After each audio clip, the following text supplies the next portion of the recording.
and I'm going to be your moderator for today.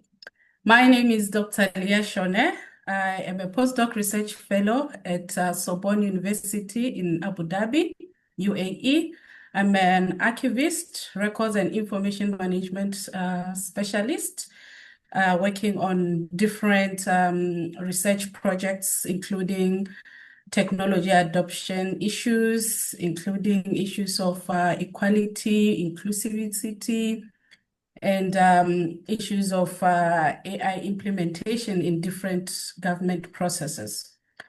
So today we are gathered here from different nations. As you can see from our list of participants, you'll see that we are hosting different people, different women of caliber from different spheres of life. I'm not going to waste any time and allow our president of OAAD to introduce our institution, and then we can move on to the agenda of today. President Odi, please take over. Thank you very much, Dr. Leah, for the opportunity to share briefly on the, sorry, there's echo. Yes, please. Just you have echo. Sorry, is it better now? Yes, we can now hear you clearly. Excellent, excellent. So thank you very much for the opportunity to share about the Global Organization of African Academic Doctors. Our vision is to enhance the quality of life in Africa through research, technology, and innovation. And how we want to do this is that we want to accelerate the velocity of money in Africa. We are making very determined progress in this by leveraging the competencies of our people. And it's very interesting that our theme for today is also focusing on competencies, particularly from the women. We are driving a number of collaborations at the moment, engaging with over 50 African countries, and also our talents that are distributed across 5 continents. Our target is to engage with 200,000 talents of African descent all over the world. And we want to be able to take actions that will increase the money in the bank account of every individual, and also to increase the number of bank accounts that are functional in Africa. And to particularly ensure that when money gets into people's accounts, it doesn't sit there for so long, because we're going to be able to drive a lot of collaborative activities that will allow people to use the money to do things within a very short time. The network we put in place has begun to drive this, and we're very much excited with the things that have already happened. There's not much time for digging into details in this event, but we're very much excited that our women are participating very strongly, and we want to be able to see how we can continue providing resources that can support our women to bring what they have on board. Thank you so much for coming to be with us today.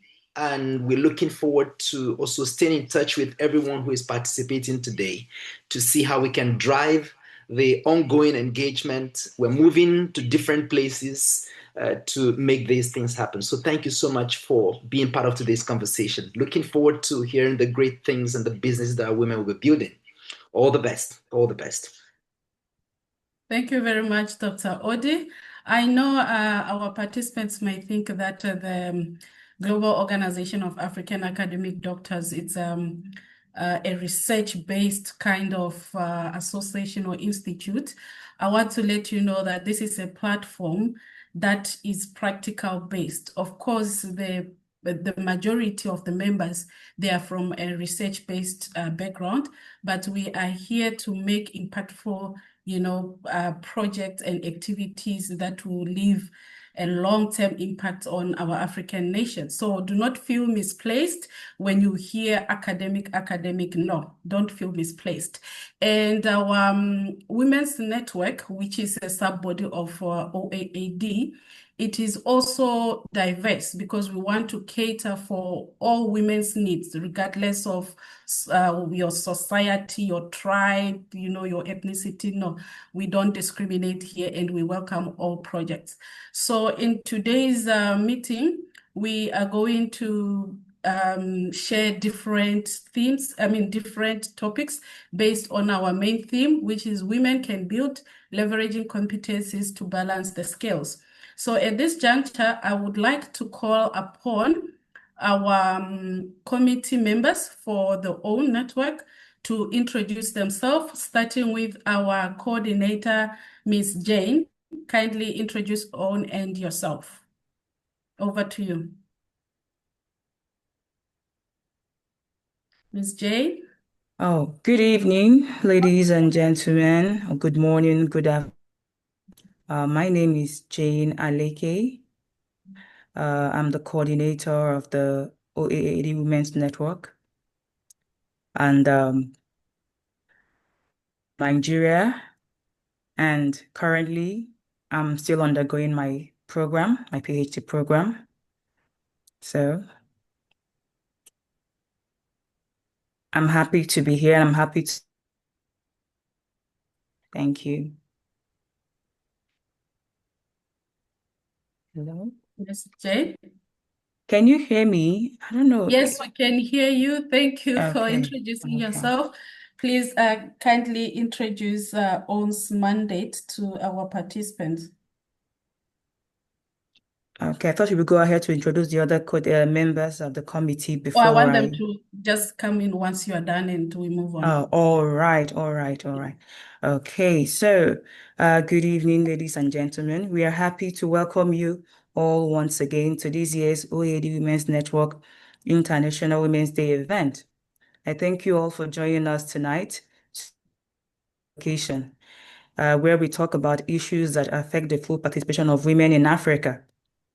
For those who don't already know, OWN is a department of OAD, and it houses all the female members of OAD. And also, our mission is to enhance gender equality for sustainable development in Africa. We gather here annually to ensure that the discourse on issues pertaining to women's participation and benefits in Africa's development does not die out. This year's global topic is all about rights, justice, action for all women and girls. However, OAD Women's Network have chosen a very specific theme about leveraging our competencies in order to have a level playing ground in our fight for an equitable and developed African society. A society that recognizes the contributions and sacrifices of women, both within and outside of the family unit. As African girls and women, we won't make our marks in our societies with just words, but with tangible skills, knowledge, and strong interconnected communities that amplifies our voice. And this gives us the ability to fight for our rights and take actions when needed, because we are not just capable of talking the talk, but we are also fully equipped to take actions that can improve our state of well-being and that of those around us. What I'm saying in a short form is that we as Africans be heard. And if we want to be heard, if we want to really build with our men, and if we want to be recognized as participators and beneficiaries of the African society we desire, then we must build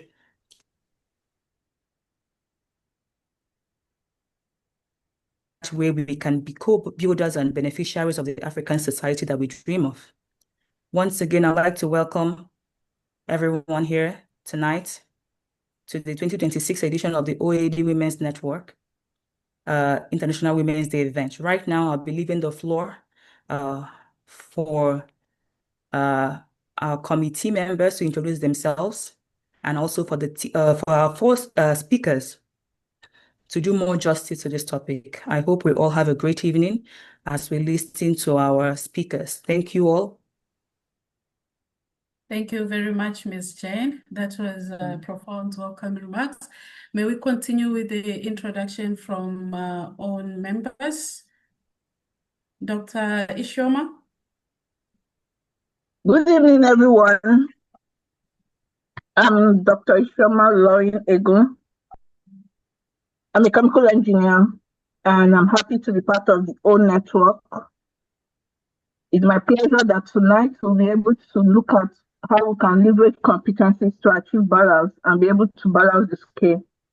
I hope we'll have a good discourse and have an engaging time. Thank you, and God bless.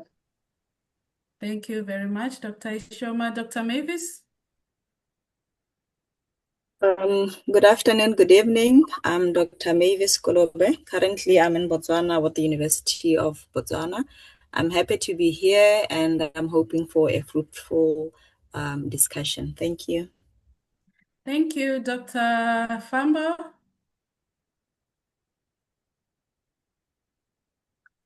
Dr. Fambo, are you here? All right. Oh, thank you.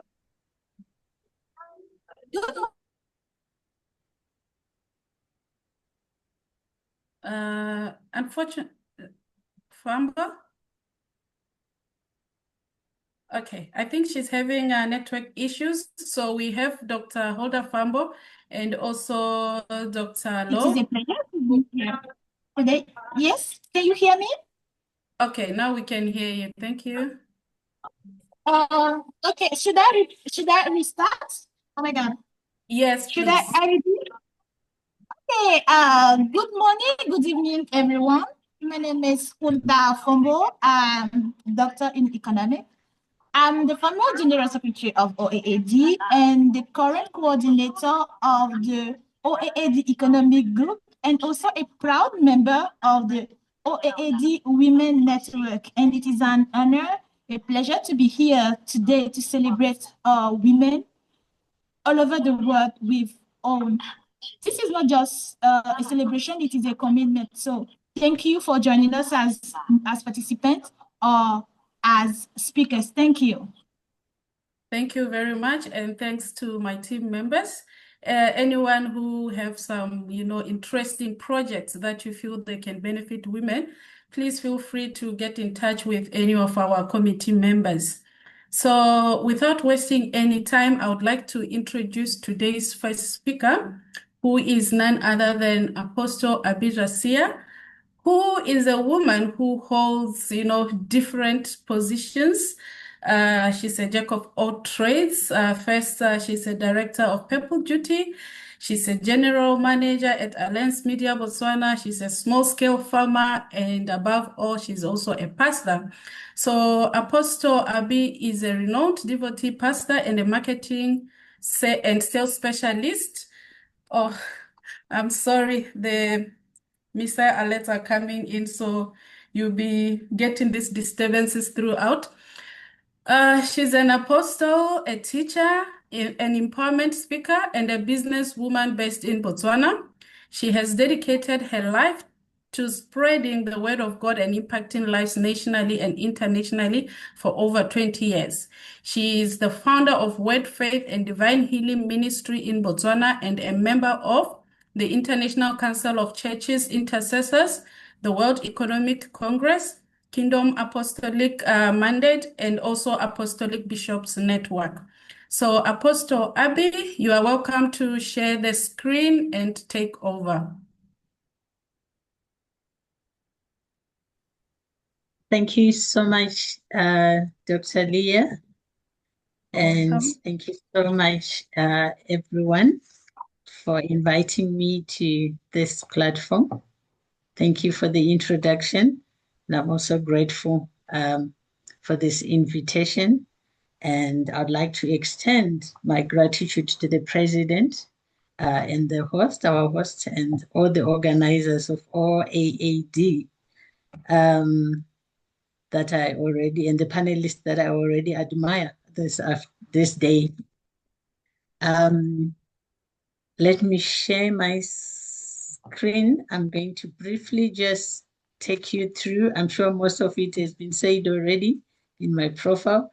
Let me just take you through what I've prepared to share this afternoon.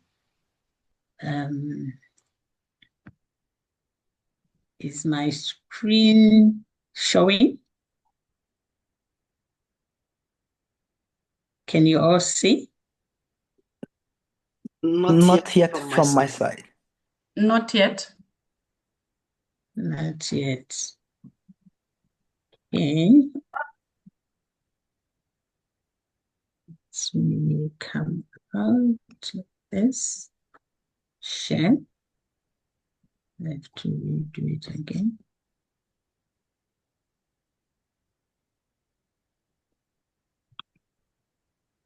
Should be. Okay, yes. It's now showing. Yes. Okay, thank you so much. Okay. Okay, I'm going to talk about, sorry, it has disappeared. It's disappeared.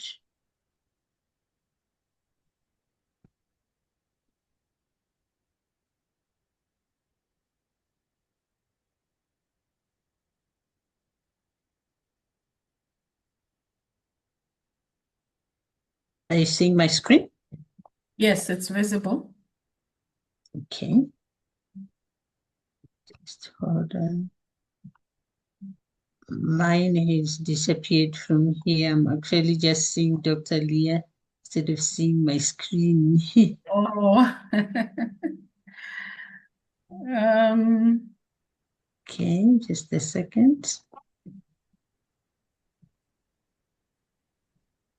Just a second, share.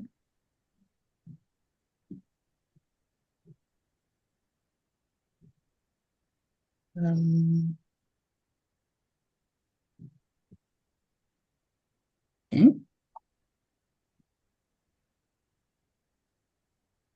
I'm trying to bring back my screen from here.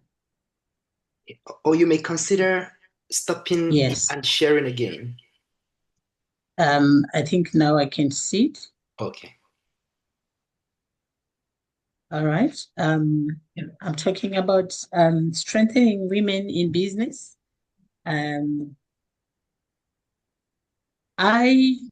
When I got this, when I was looking at this topic and looking at my life and what I'm doing, I like sharing what I know best. So strengthening women in business, I strongly have a feeling that women are the best when it comes to business because women are able to endure. And I strongly believe also that women are easy to adapt to anything. And I would like to start with the spirit that is in women as we strengthen one another. Women, we have a spirit of like a tennis ball. I was looking at the life of a tennis ball, and I'm trying to get to the next screen. My computer is ticking. I was trying to get to the next screen. I was looking at this. If we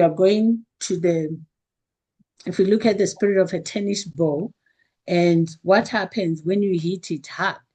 Yes, when you hit it hard, you find that the harder it goes down, also the impact it makes when it's coming up.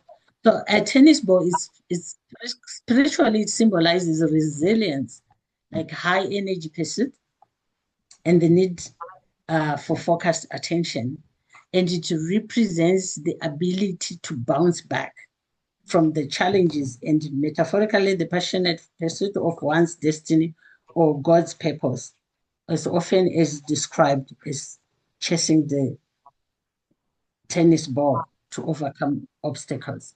So this is particularly how I have seen like women as I was preparing this. You find that women in business, they often align with this, because business itself, you find that it's not easy, but yet it's easy with the right attitude. So getting into business is the attitude. It's more of an attitude than anything else. It's not really about your background. It's not really about your qualifications. It's not about having the resources around you, the availability of resources, but you find it's actually the attitude. So women can, everybody can, we can, all can. And because built with the right attitude, it tends to do well, because the foundation is incubated on resilience and strength. So women basically are incubators. Women are incubators. And when I talk of resilience and flexibility, if you look at the tennis ball's ability to hit hard and it bounces back, it actually automatically represents the spiritual resilience in the face of setbacks. So despite setbacks, despite discouragement, disappointments that we find going along, sometimes it reflects the strength that you have in business, especially in the areas that you fall. The areas that you fall are the areas that you can do well, because you now have experience, you now know exactly how to go back and be better. And one other thing also, one of the key spiritual meanings there is focused, the purpose. Similar like to a dog chasing a ball, this symbolizes an awe in passion for one's calling, moving away from obligation towards true desire. You know, despite any obligations, we should be able to continue to be focused, knowing your purpose in whatever activity you're doing. It can be, as mentioned, that I'm in poultry farming, I'm managing businesses. Depending on the area where you are, you should not be limited even by the environment. Most people dropped from businesses, they quit during COVID. But during that time, this is the time that most people had to sit down and start planning. You should not allow what is around you to change your mindset. And when we talk of mindfulness or spiritual focus, this is keeping your eye on the ball, is used to just to signify keeping one's mind focused and divine truth on all those spiritual goals rather than worldly distractions. So the newspapers, they can talk, internet, social media, we've got so many things that can distract us, but we need to remain focused. We need to be mindful. Yes, let there be always something to substitute. Let there be something to divert into. That's why we also need to have multiple streams of income, but make sure everything you build it from your own understanding. We also need to overcome negative thoughts. These are some of the key spiritual meanings. You find that in some interpretations, we, as a spiritual tennis racket, it is actually used to hit back negative thoughts or accusations. So this is the mentality that we should have in business, right? Because the enemy also, or an adversary, comes in different ways. and using spiritual authority or suggest other ideas. That's why it's very important that we sit down. You are expected to plan what you want to do, whether being selling water, whether being selling watermelons, understand them. Don't just say, no, we are in a country, or the weather does not allow us, or the market is full, or there are so many challenges, like everybody's doing it, but you can be also everybody, but you are different. Pick up those unique differences and unique points and try to be better and try to overcome anything, any negative thought that might come in your mind. So set your mind to be positive in every area. When things move in a different direction, try to just improve. And also do the love walk, that energy. Some they call it Holy Spirit, we call it Holy Spirit. That energy that is needed to sustain spiritual life is also likened to the continuous action of tennis. So sometimes referencing the Holy Spirit's power to keep on moving, it's that drive, that push that keeps you to continue to move. So I would like to describe women in business as incubators. Women are like incubators. So because a woman by nature, we nurture, right? And when I talk of incubators, it refers to both a metaphorical role or a nurturing growth and structured system of a female. And it is, as you see yourself as women, this all that I've said, it leads to support for an emerging entrepreneurs. So we whatever that enters us, we know how to bring it out. We know how to grow it. So women, we are incubators. So whatever we carry, we should always that we are able to carry life.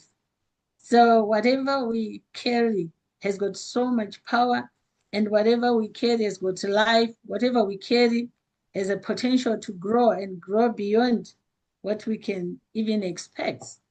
So this concept suggests that women possess that natural inclination to grow what is put inside of them, transforming ideas or small ventures into thriving, sustainable businesses. So there are great businesses that women can do, starting from a small corner in your house, starting from this corner shop, but as long as the mindset is ready and your mindset is right, we are great achievers. You can achieve. As you watch something that you plant, you water it, you take time to water it, you take time to weed it. So there are so many things. Make use of any business that is around you. I know most people, they talk about investors. When we hear about investors, we are looking at big projects. Take advantage of all the big projects that you hear about in the investors and say, okay, out of this project that is coming to install a water pump, what can I do? Start thinking of supplying the smallest water. Okay, there's a big project manufacturing plant that is coming. Start looking at what business you can do.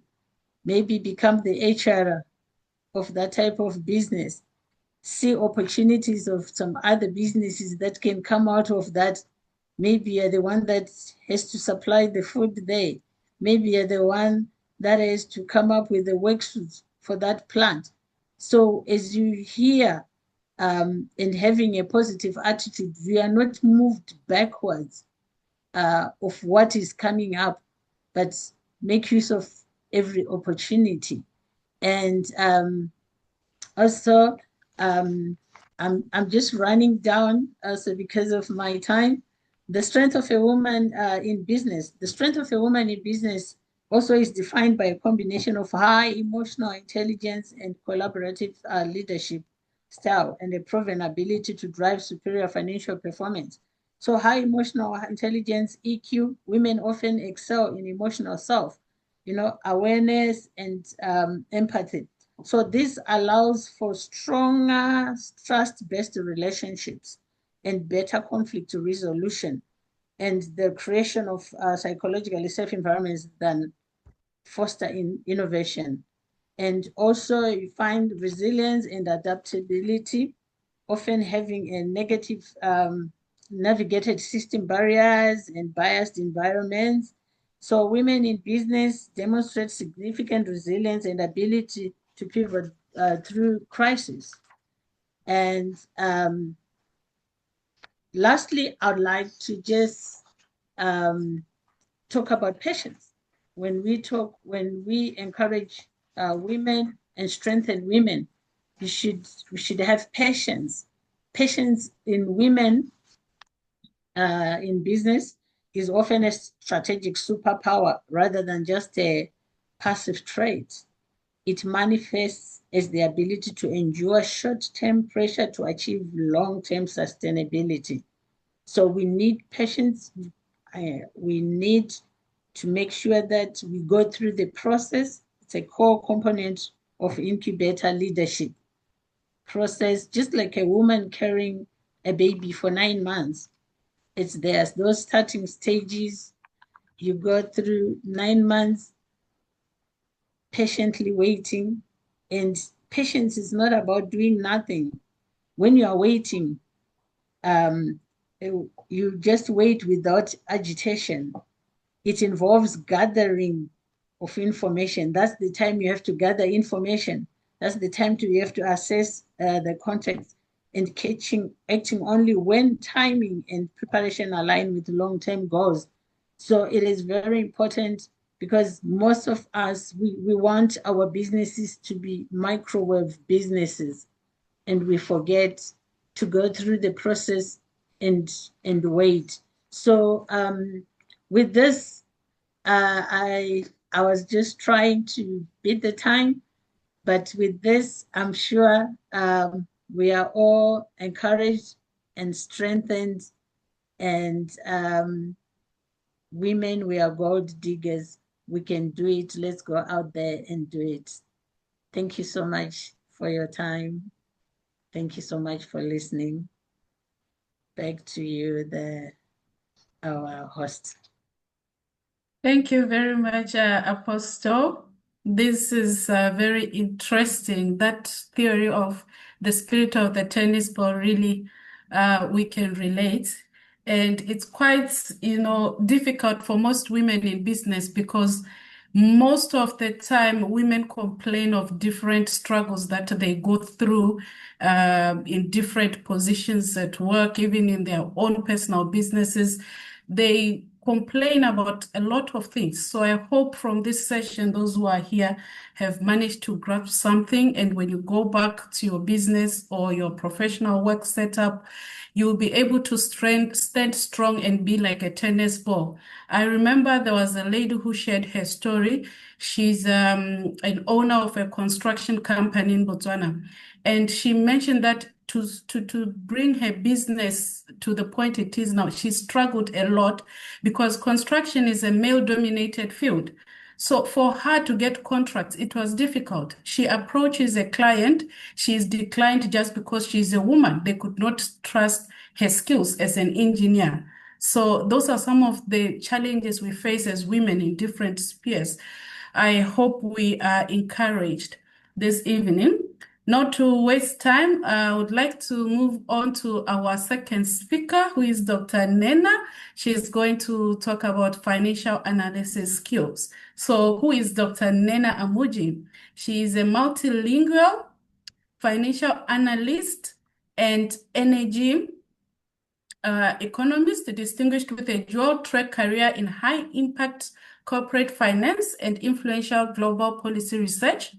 She possesses interdisciplinary expertise in energy economics, financial risk analysis, and green technology policy. As a scholar, Nena has published 4 papers in sustainability and finance journals, accumulating 164 citations and continuing to make a significant impact in her field. She currently lives in the US, where she serves as a senior financial analyst at a Fortune 500 multinational insurance company. She has demonstrated proficiency in Excel modeling, financial planning, and data analytics. Her initiatives in current role have increased team productivity by 45% through effective financial automation strategies. Globally recognized for her leadership, Nena was awarded the African Young Achievers Award in 2022 and is the founder of the AfriJoy platform, which supports the African diaspora worldwide. With this kind of profile, I believe we are going to learn.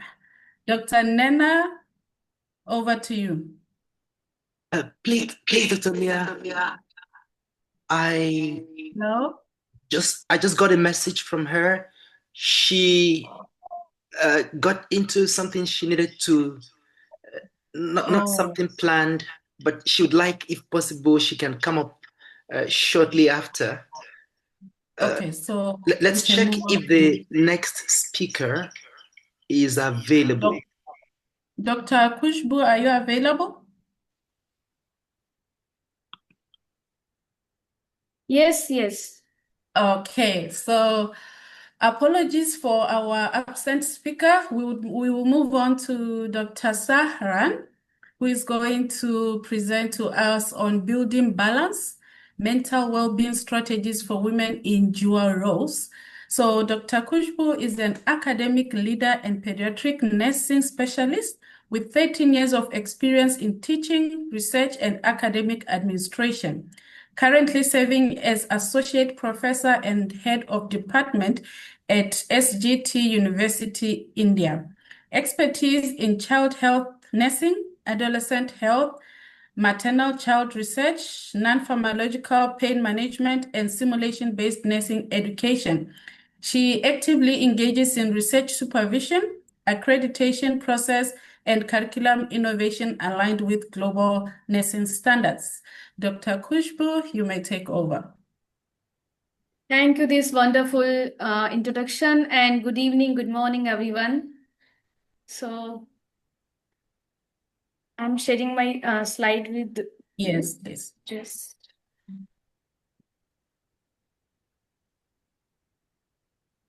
Is it visible to everyone? Yes.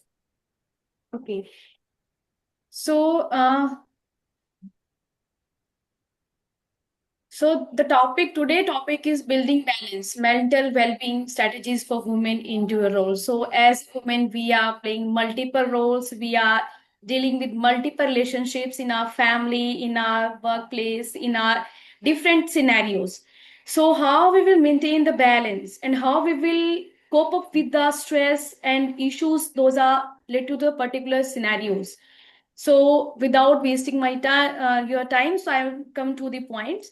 So here, why this topic is more important, because if we are doing something, if we are not aware about ourselves, so how we are not able to manage so many things in a single time frame.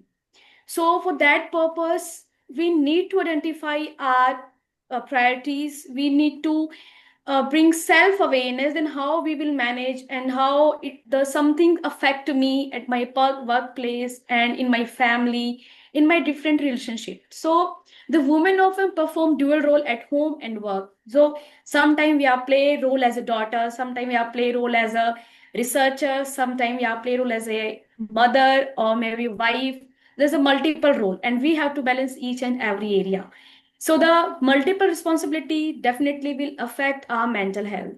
So we should know how to manage and how to make that particular balance and give our maximum effort and get maximum outcome from the particular areas. So balancing support, health, productivity, relationship, and identity. So these are the parameters which are affected by our mental health. If we are healthy, we are able to give maximum effort, we are able to achieve our targets, which we are set in our particular areas. If we are not healthy, we are in a stress and we are having medical health issues, we are another disturbances in our life. So that thing affect our each and every parameters. So mental well-being is not a luxury, it's a necessity. And the strong women also need the support. So always we need support at every level, but the level of support will be vary according to the situation. So never hesitate to ask for help. So understanding the dual role, again, we are like employee as a mother, as a nurse, as a caregiver, as a homemaker, as a researcher, we are balancing each and every parameter. But at some time we feel very frustrated, very irritating, and very, depressed. Then we are not able to control our emotions sometimes. So these things we should make a prioritize, and how we will give our maximum efforts in each parameter and how we will achieve our target. So women being both visible work and invisible emotional labor, sometimes our task like very easy to identify, because at our workplace we have some specific job responsibilities and we are do so many efforts for complete that particular task. So that responsibility is very visible to everyone. But as a caregiver, as a mother, as a daughter, our responsibility are not visible that much. So that is the invisible hard work which we have to, which we are going or perform every day. So the challenge is not only the time, it is a mental and emotional overloaded. So after these so many parameters, we are feel exhausted, we are feel irritating. Okay. So how we will make the balance? So that is, we need to understand which role is more important in which parameters. So why the mental well-being matters? Yes, if we are healthy, we are able to think positive, we are able to set our goals. So we are increase our decision-making capabilities. We are like very easy to achieve our targets. So that's why the mental health is important. And in mental health parameters, always we need to know about first ourselves, first help ourselves, then we have to go for the other person.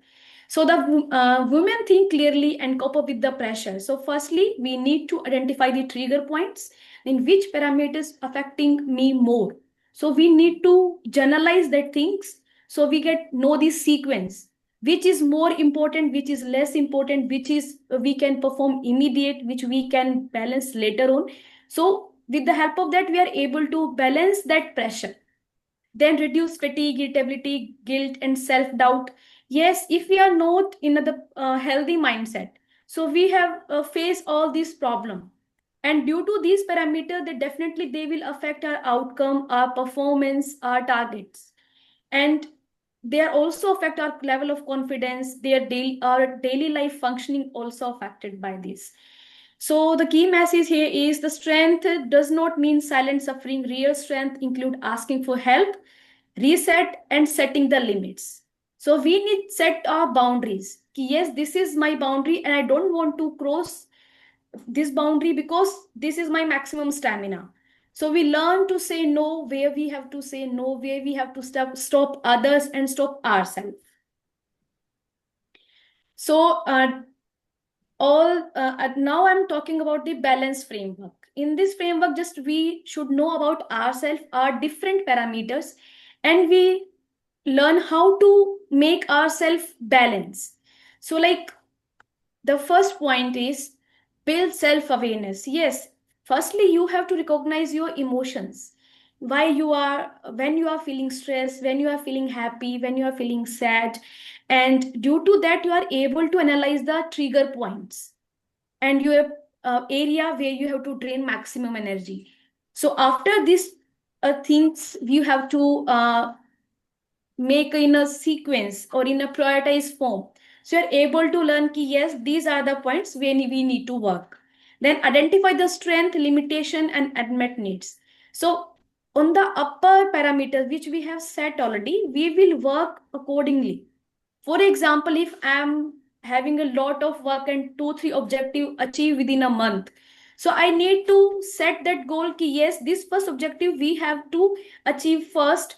Second parameter is how much important, so we need to finish later on. So according to that, I am able to manage my workplace activity or my family activity. So then notice and restore the calm and focus. Yes, if we are aggressive, if we are irritating, if we are in hurry, we are never fulfill our task effectively. So in every stage, keep your mind in a calm stage and think before doing something or before decision making. What would be the positive or negative impact on that particular decision in our life or in our workplace? Then practically daily self-check we have to do. So it take hardly 2 to 3 minutes. Just every day we just recheck our things. Yes, what I am feeling today and what do I need today, and which thing we have in a whole day I have covered, which are creating or drain my energy more, and which I have completed with the energetic way in a positive way. So just go through for a 2 to 5 minutes, then you can able to recall all the parameters. So that will help. This practice will help you channelize your thought process, which is more helpful to leads toward the balanced life and reduce your stress and burnout at some level. Now the aligned priorities, again, I have already discussed that you should define the task, like which you have to must to do, which should do, and which task can wait for some time, so that we can able to give our maximum effort and achieve our targets. And release pressure that does not match your values. Yes, you have to clearly say that these things you are not able to do because that is not met in your parameter and not in your job profile. So we learn how to say no. Next is the leverage support. So here, support is a well-being strategy, not a sign of weakness. Yes, definitely, if we are asking for the help, it's not our weakness. It's not our weakness. We can take help from our family member. We can take our friends. We can take help from our colleague. Sometimes some tasks need support. Maybe it emotional support, maybe mental support, maybe just you need that you are losing your confidence. So you need just one person in front of you, just they said, yes, I am with you, you can do, you are able to achieve your targets. So only these would help the candidate to boost up their stamina and their confidence and their other parameters. Seek practical help, emotional support, and if the things goes in another level, on a higher level, that time we go for the professional help also. So seek responsibilities at home and work. Build a circle of people who reduce your burden, not increase it. So make sure that if you are making friends or you are living in a family, just you have to delegate the task, delegate the responsibility, and every person if complete their task effectively, so automatically the stress and burnout and emotions can handle easily. Next, adopt self-care. Yes, in every parameter, we need to take some time for ourselves also, so that we can go for a restart or a, task with the full energy. So self-care essential maintenance, not indulgence. Then prioritize your sleep, your food habit, hydration, movements, and quiet time. Because if we are on healthy diet, so that automatically boost our energy, our stamina, and keep our brain healthy. Use micro self-care like short break you can take, breathing pause, mindfulness moment, and say no without guilt when your energy is already stretched. If you are performing your task you are very exhausted, so they are not able to perform in a well way. So better in that case, you can clearly explain that, yeah, I'm not in that condition, I'm not able to take decision in the stress, so that it goes wrong. So we can stop that parameters. Nurture resilience. So resilience means recovery, adapting, and continuity wisely. So all these practice not come within a 1 day or a 2 days. It is a daily practice things. And if we are doing practice, we are able to inculcate in our life. And we are able to keep our mind healthy, our balance our emotions. So use healthy coping skill during stress and transitions. In the stress conditions, you can channelize your thought, you can talk to your close ones, you can you can go for the meditation, you have to go for some exercise, those are make you happy. You have to do something though that thing can bring some motivation within you. So these coping skills are more helpful. Reframe the challenges. What is in my control right now? Yes, if you are not able to control the situation, so why are you putting your effort in that time? If you are able to change the scenario with your maximum effort, with your planning, with your problem solving approach, so you can uh, you can go for that process rather than if I'm not able to change next person mind, so why should I take too much effort for that? I can take that effort for ourselves or for myself. Yes, I am able to do and I am capable to do this thing. I utilize this time for my project work or for my role and responsibilities. Then practice self-kindness during difficult seasons. So yes, that is calmness is a key to boost up the right decision. So always keep your mind calm and grow your mind healthy. Create boundaries. Boundaries are more important because if there is a no limitation, we are not able to, make the balance effectively. So boundary protect the time, energy, emotions, space.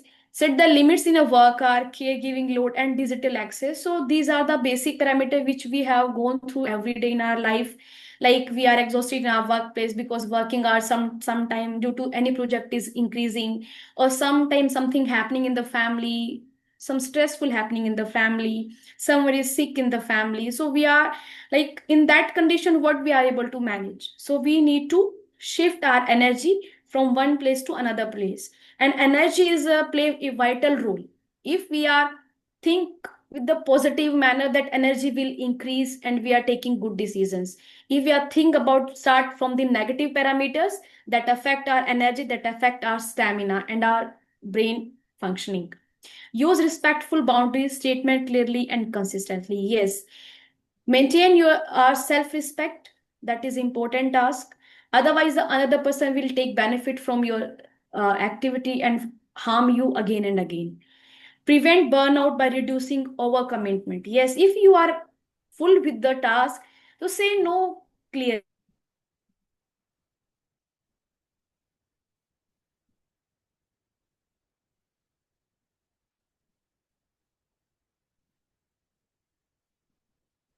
I think we lost her.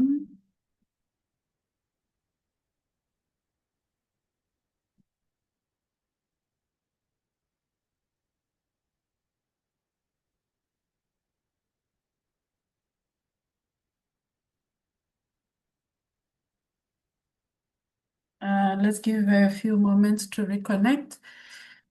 Dr. Kushbu, can you hear me?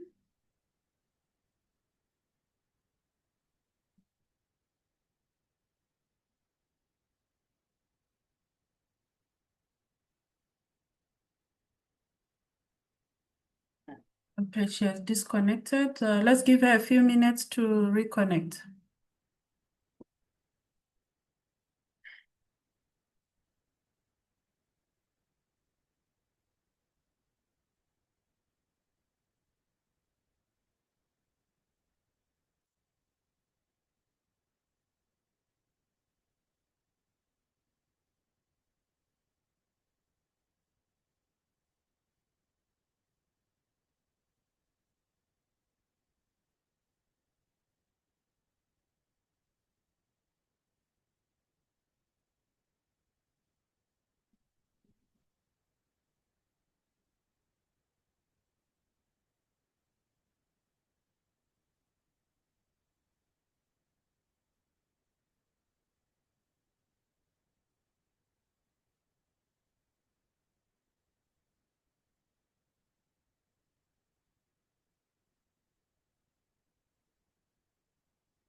Okay, she's offline.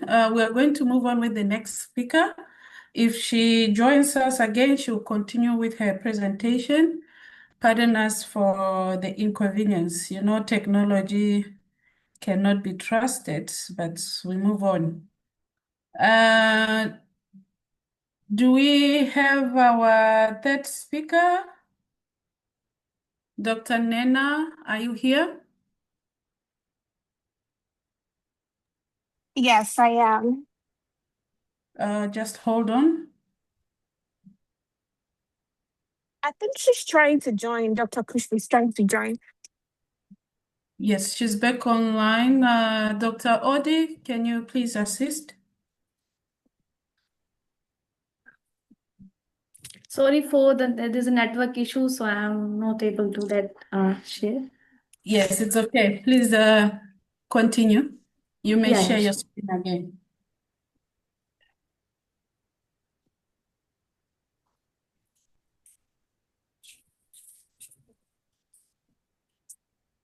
I think I'm not able to share my screen. Dr. Odi, please enable her screen sharing. Yes, she should be able to now. All right. Yeah.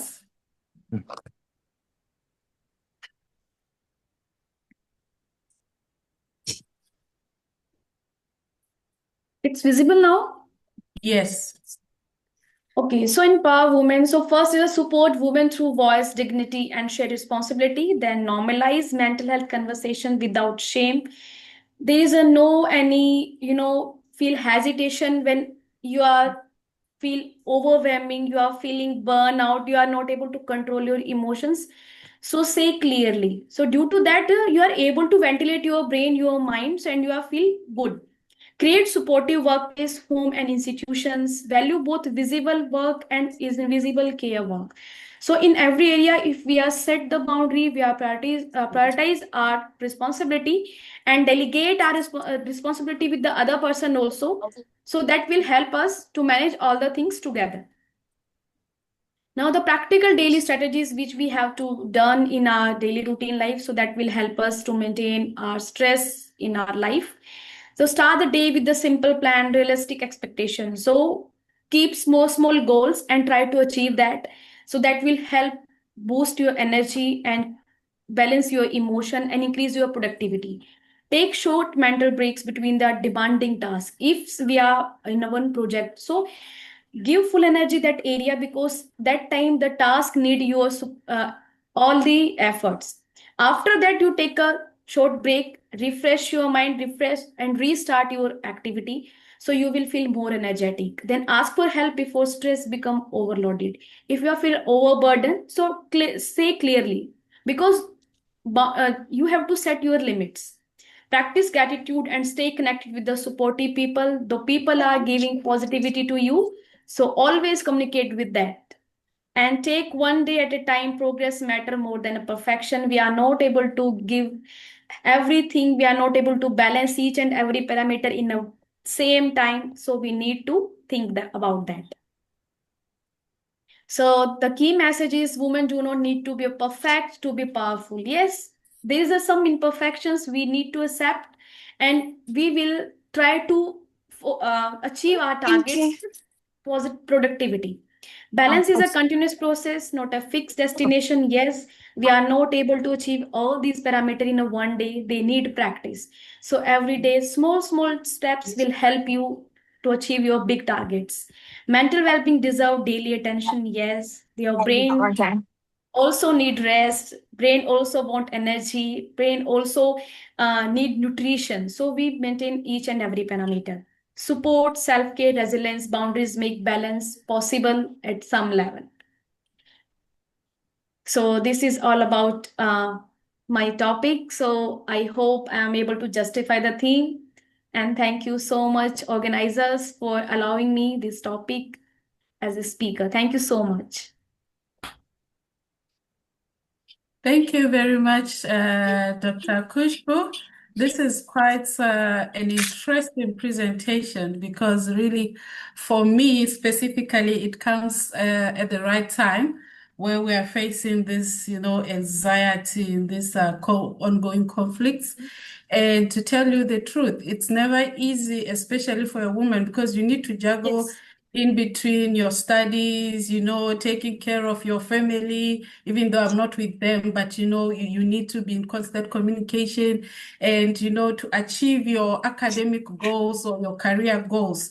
There's a lot going on in the place that can disturb one's mind and it can just bring you down in a second. So this is really helpful to know that one can actually set boundaries without fear and take time out for yourself. And I'm grateful that in the UAE, with everything that is going on, the leadership is actually pushes forward to mental health because they've put in a 24-hour line where anyone at any time can make a call and ask for counseling because they realize this is a very important factor.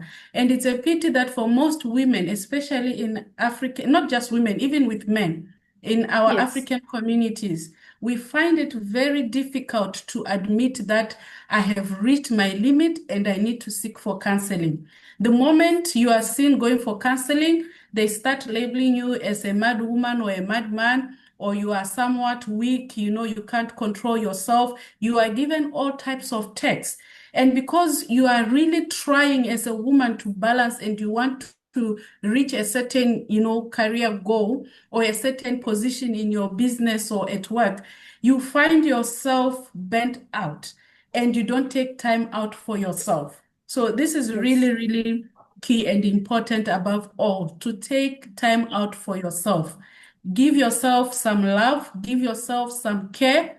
You feel I'm not feeling right, go to the hospital, go to a counselor, seek for that help before you crumble down. So this is really interesting, Dr. Kushbo. I will leave Thank you so much. Yes, I will leave for our attendees to comment and ask questions later. For now, we will continue with our third speaker. Dr. Nena, are you here? Yes, Dr. I Nena? am. Yes. All right, just hold on. So Dr. Nena is going to take us through the financial analysis skills. And as I have introduced earlier on, she's someone who is quite interesting in her profile when it comes to financial analysis. So let us give her the platform to share her thoughts. Please take over. Okay. Could you please allow someone to be able to share? I just tried to let her share my PowerPoint. She's trying to. Did you share your PowerPoint with someone? What's the name of the Yes. person? Jeanette, can you say something? Jules, Yes. J-U-L-E. Jules, okay. J-U-L-Z. Yes. Okay. So Yes, first of all, I done. wanted to apologize to everyone here. I'm sorry for the first time I was introduced, I couldn't share my screen. I was still trying to figure out everything, and I had to be in an office at 9 a.m. So I wanted to make sure that I was there before I start presenting. Okay, I'm gonna be starting now. We can share the full screen now, the presentation screen.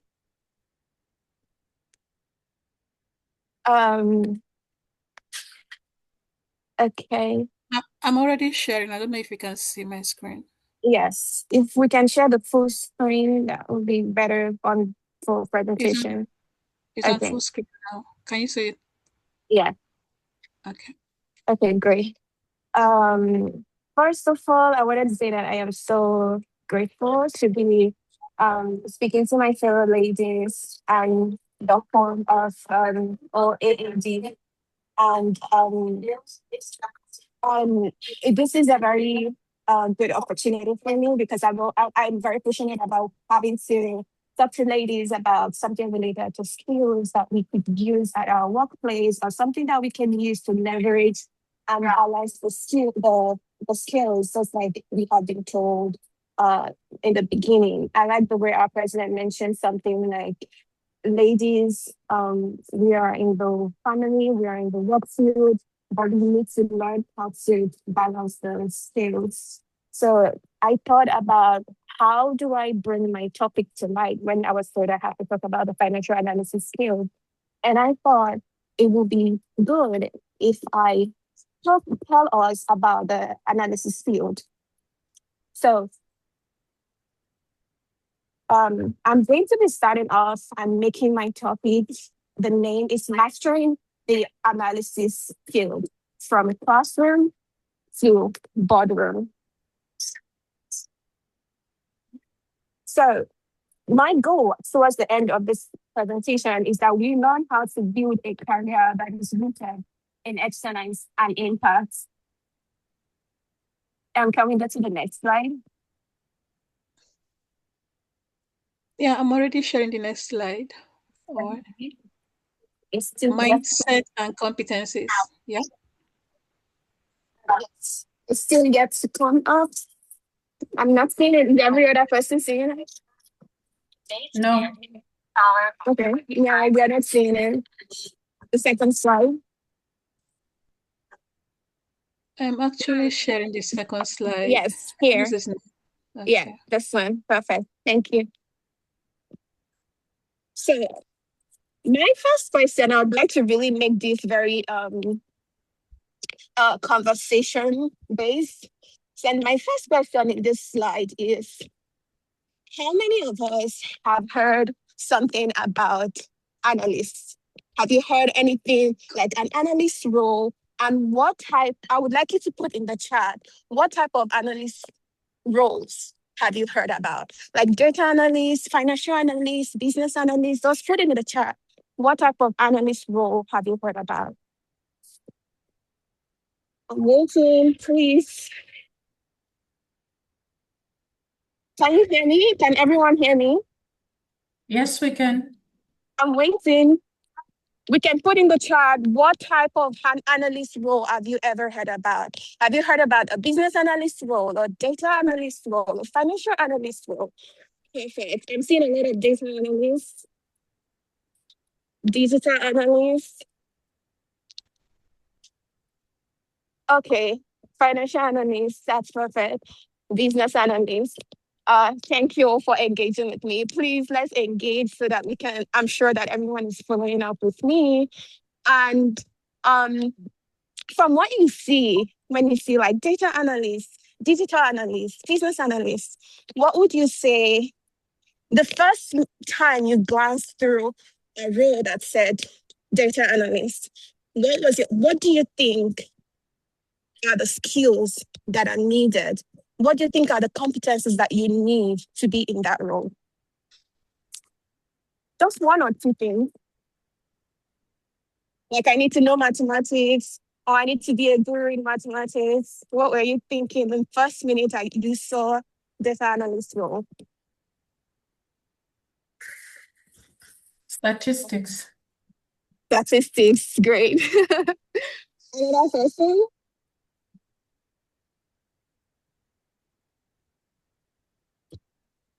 Basic computer knowledge. These answers are really like perfect. They are spot on. Statistics, basic computer knowledge. Let me see. Answers are still coming in. Yeah, okay. So my takeaway from this slide is that I want everyone to take away from this one slide is that as an analyst, your reputation is clean data. Data is your greatest asset. And I like when Dr. Elijah said in the beginning that we are not just creating a platform where we just put money in people's pocket. So what if we want to be able to reach all the professors, all the PhD students in Africa, what is our greatest asset? Data. So that being said, I'm trying to break it down so that everyday life, we are already living an analyst life. as a PhD student or as an aspiring doctor, you are already living an analyst life. You deal with data. So the only thing is that you have to now deal with clean data. Your asset, your greatest asset as an analyst is clean data. But then while we're trying to grow those mindset and trying to balance the skills, and I was asking myself, what are the competencies that I have found really useful in the past few years of working as an analyst? And I broke them down into what I call technical skills, soft skills, and personally, I call these daily skills. So the first skill would be technical skill. You have to know Excel. Sometimes when we are in school, we neglect Excel because we feel, oh, I just need my Word document, I need my PowerPoint, and I'm all set. But if you want to excel in the field of analyst, you have to know your Excel. Your Excel is like your body, because that's where all your data will be processed. And one of the roles that I see very fast, like very, very common for PhD students to fill in is like an analyst role. And in an analyst role, we play with our data. And where do you have to model all this data? Is in Excel. So Excel is something that you have to know how to do well. And when I say Excel, not sum. You know, come and say sum. The only thing I know how to do in Excel is sum. No, you have to be able to do some formulas. And the best time to learn these formulas are now that maybe you still have some time in your hand. You learn how to do some formulas on Excel, because those are the things that would help you to be able to confidently say, yes, I can apply for the role of an analyst because I know how to write some formulas on Excel. Then you need to know how to visualize your data. And then this is where your Power BI comes in and your Tableau comes in, and then your PowerPoint. Now, when I say PowerPoint, I don't mean copying and pasting things in PowerPoint and be like, yay, I'm done with my PowerPoint. Your PowerPoints have to tell a story. When you're presenting your PowerPoint to people, the colors have to align. The colors have to tell a story. The arrows need to tell a story. The icons need to tell a story. When people look at your PowerPoint, are they glued to want to see what is going on next? Or are they like, okay, fine, this is very regular PowerPoint? People should be captured by your PowerPoint before they even get to listen to you, because you're talking about numbers, and numbers can be sometimes boring to explain. But if your colors are telling a story, if your arrows are telling a story, it glues people and they look at your presentation and they're able to understand it even before you continue. So the next will be soft skills. And that's where I think I already mentioned that, like telling story with your data. But the most important part of the soft skill is, are you able to explain numbers to someone who is not in the number field? I'm going to use finance here as an example because that's what I work with. If I present an income statement to someone who is not in finance, am I able to put the stories together in such a way that this person understands it without me having to go through all the financial jargons? Those are the soft skills that you can grow as you are aspiring to be in that level. And then the final thing is, are you curious for why something happened? But these, I think, are things that we learn as we are doing our PhD program. You become curious as to why is 0.01 not equal to 0.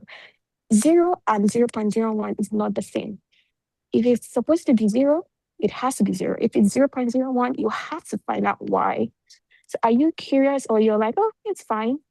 Are you curious about why is the market up and why is the market, why is the general market up by 5%? Are you curious about this particular thing that is happening in the financial world, or you just want things to continue that way? The ability to be curious is something that you have to learn to be able to advance in the analyst roles. And then the final one will be the daily skills. I call these daily skills because I think it's one of the things that people in academia neglect.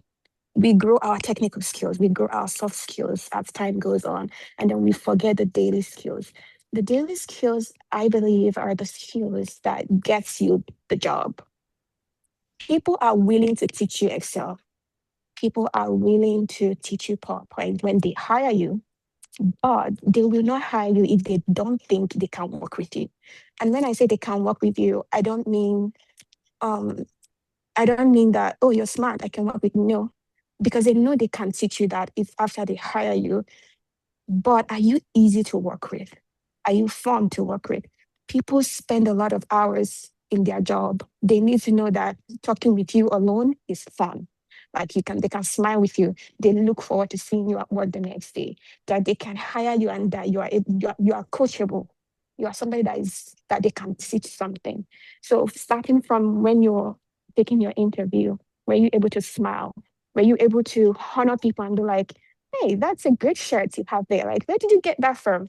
Are you able to smile through and not make it be so rigid because people are already living a hard life? Don't make life too hard for people. So most companies also use different software. The software you use in company A will be different from used in company B. So you can't know everything. But one thing you can know is your behavior, your ability to be like, I don't know this and I want you to teach me. That's what people are looking for. So finally, I wanted to say that many people think finance is about being a calculator or being a statistics, but it is mostly about being a translator, being able to translate data from just numbers to making it make sense to people who do not work with you. Can we go to the next slide, please? Sure. So now that I've finished laying the foundations of the competencies, I think I know I should have introduced myself from the beginning, but I feel like we've been hearing a lot about me, so I decided to introduce myself on the third slide. So this is the journey of how my career in finance started. And as I talk about my journey, I thought it was going to be interesting to let us see that as an analyst, wherever you go is the same thing, but it could be different. So I just hope that as I'm talking about my journey, someone is taking something out from there. That's my goal. So after I graduated from China, after I finished my BSc in China, I did international economics and trade. And then I moved to the US to do an IMBA. And in this IMBA, as at this time, I wasn't sure I was going to be an analyst. I wasn't sure I was going to be a financial analyst. I was still trying to be like, okay, I should do consulting. I think I really like consulting. Then I started so because I wanted to do consulting, my focus in business school was global strategy.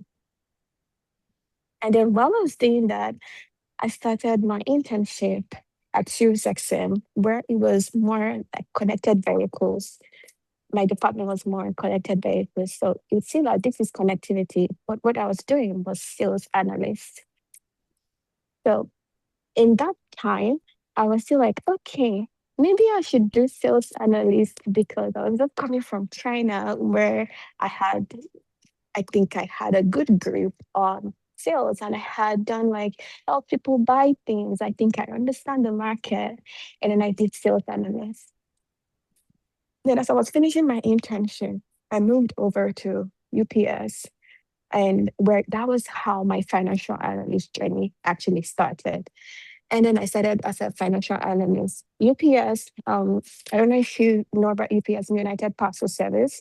It's more of logistics. So when I started working in UPS, I started learning about financial analyst role as a supervisor. And I had 2 interns who were working directly under me. And that's where I kind of adopted the daily skills I was talking about because I thought I had to hire those people. And then in logistics, I figured that the software we used for data was totally different from the software that we used while we were in SiriusXM as sales analysts.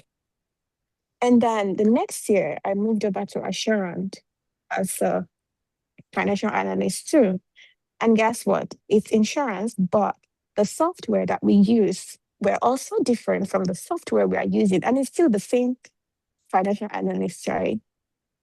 So that brings me to the place of saying, how do you now know who to hire, right? So that's why I mentioned that software skills and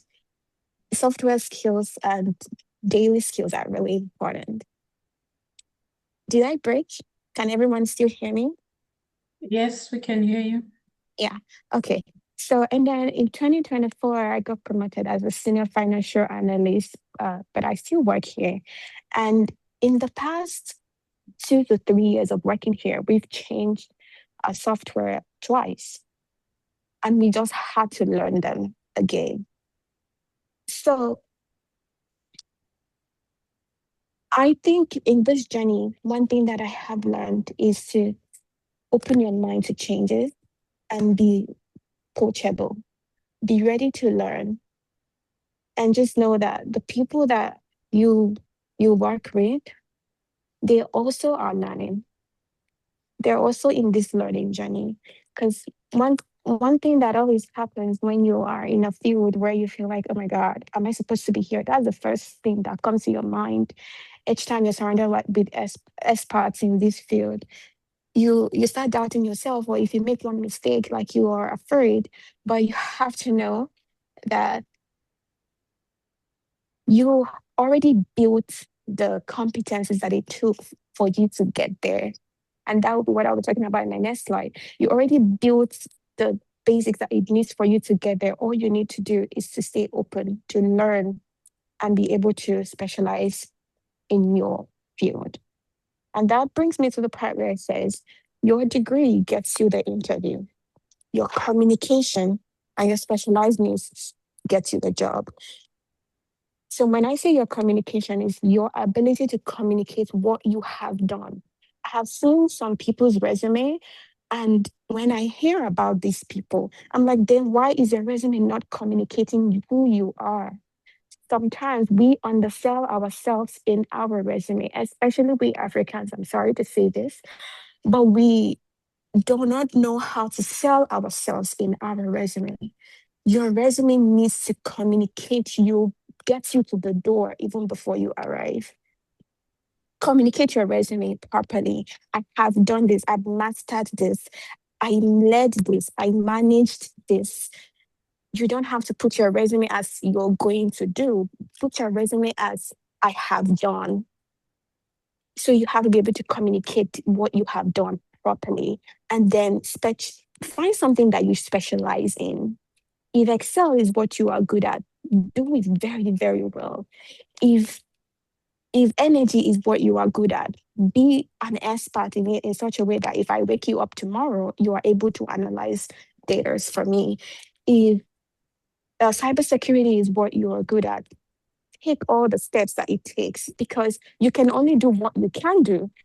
And when you change companies, all you need to do is now add on. Can we go to the next slide?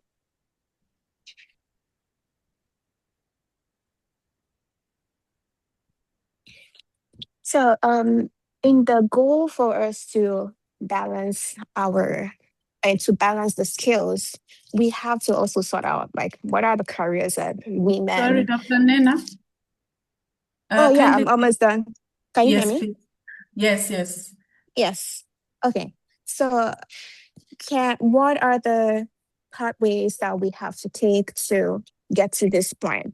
Like some of us mentioned, we've heard about different types of analyst role. There is in finance field, if some of us that are already doing economics, we could go through like investment banking, corporate finance, equity research, merger and acquisition, banking and accounting. These are roles that are available for someone who did economics. Then in the research world, there are people who are going into World Bank, people who are going into IMF, people who would want to remain in academia. Like we do most of the uplifting because we are the ones who create the policies that drive this field. And then some people go into tech startups, and then you grow as the time goes. And I already mentioned the toolkits that we need to, to be competent in this field. And one thing, one word that I heard starting my career, and I always pass it on to anybody that I know, is that if you strive for mastery, you cannot be crowned until you strive lawfully. We want to be masters in our field. We want to balance the skill, but we cannot balance the skill if we are not competent in our field. Each of our fields, we have to be very competent, and we can only be competent if we try to strive for mastery in our field. Can I go to the next slide?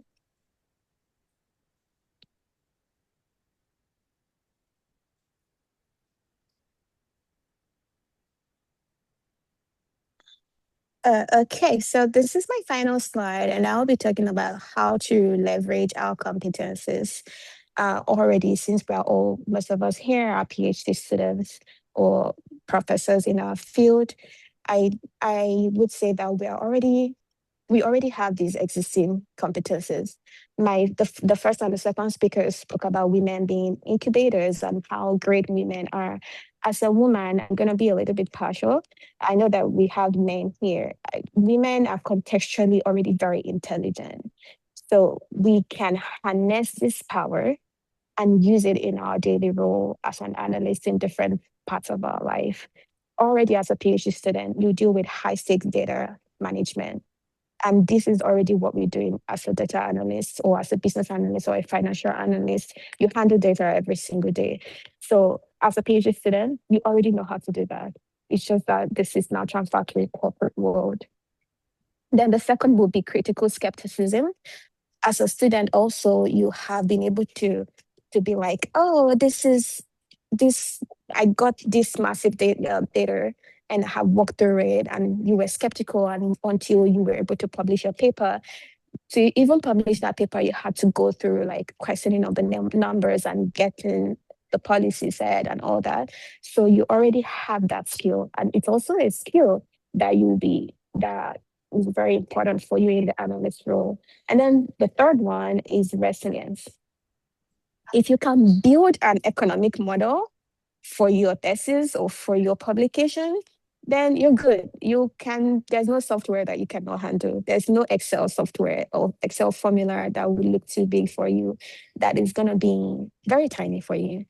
And then finally, like I said, women are already chief everything officer. You manage your family, you manage your children, you manage your life, you manage your education at the same time. So that is why women who are in finance or in analyst world do exceptionally well, because we're able to compartmentalize, and we have sharp intuition. We have those social skills. We have the ability to be empathetic to people. So that's why we excel in the workplace. So I believe and I hope that we are able to harness the power of being a woman and the power of having those social skills and use it in our roles, and we can excel in any analyst role that we see ourselves.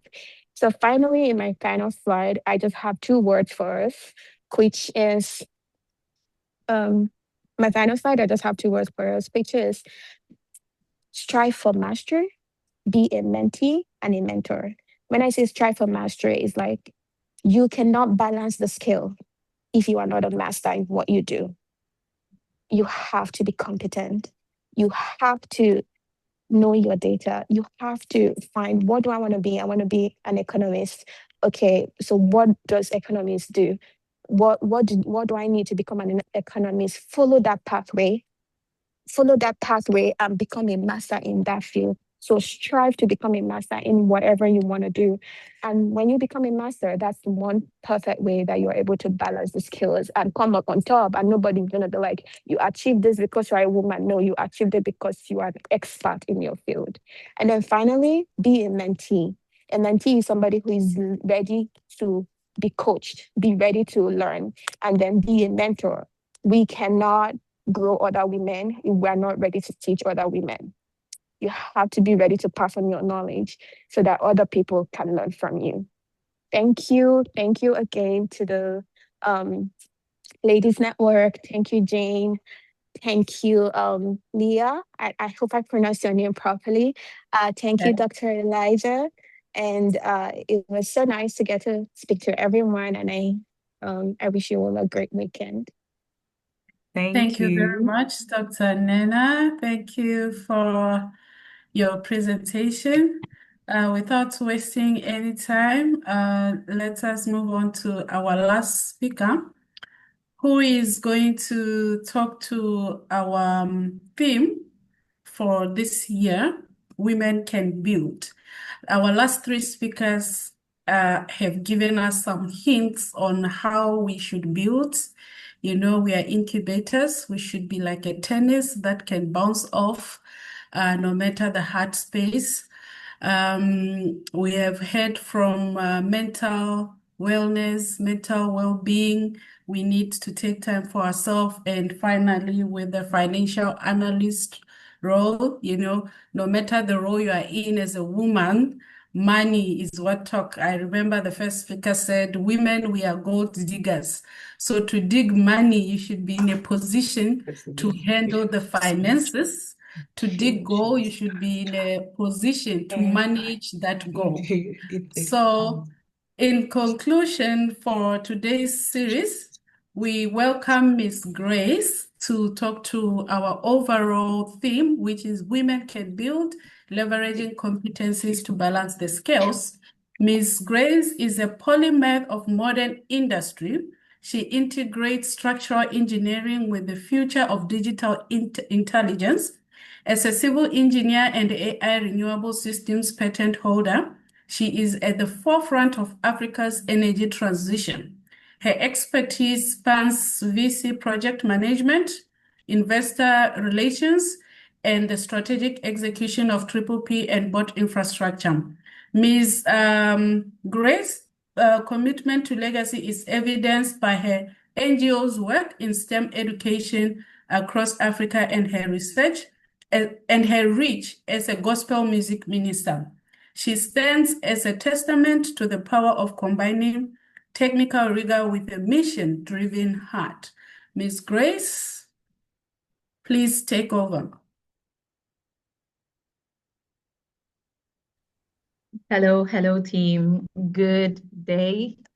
My name is Grace Ajua Sitsaya Koje. I don't know if I can be seen.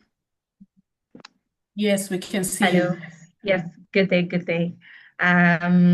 I love what I heard from our former speaker. Thank you so very much for that data, analytics and financial analyst. I'm Grace Ajua Sitsaya. Thank you, Mrs. Leah Shawnee. I hope I'm getting your name right. Sorry if I okay. Yeah, great. I'm so excited to be a part of this meeting. And I want to say a big thank you to the president of OAAD and the entire Women's Network, because I believe it's a great opportunity to share what I've learned and also learn from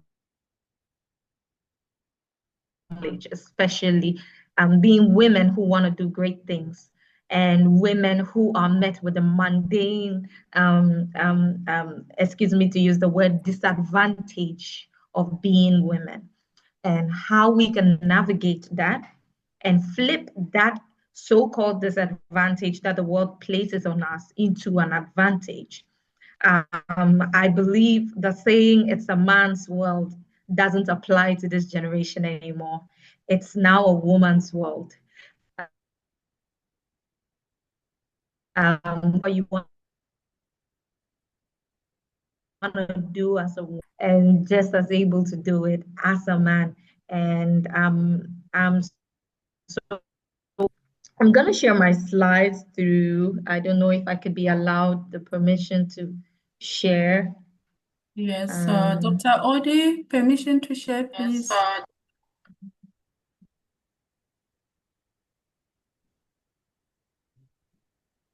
Are you able to share now? Yeah.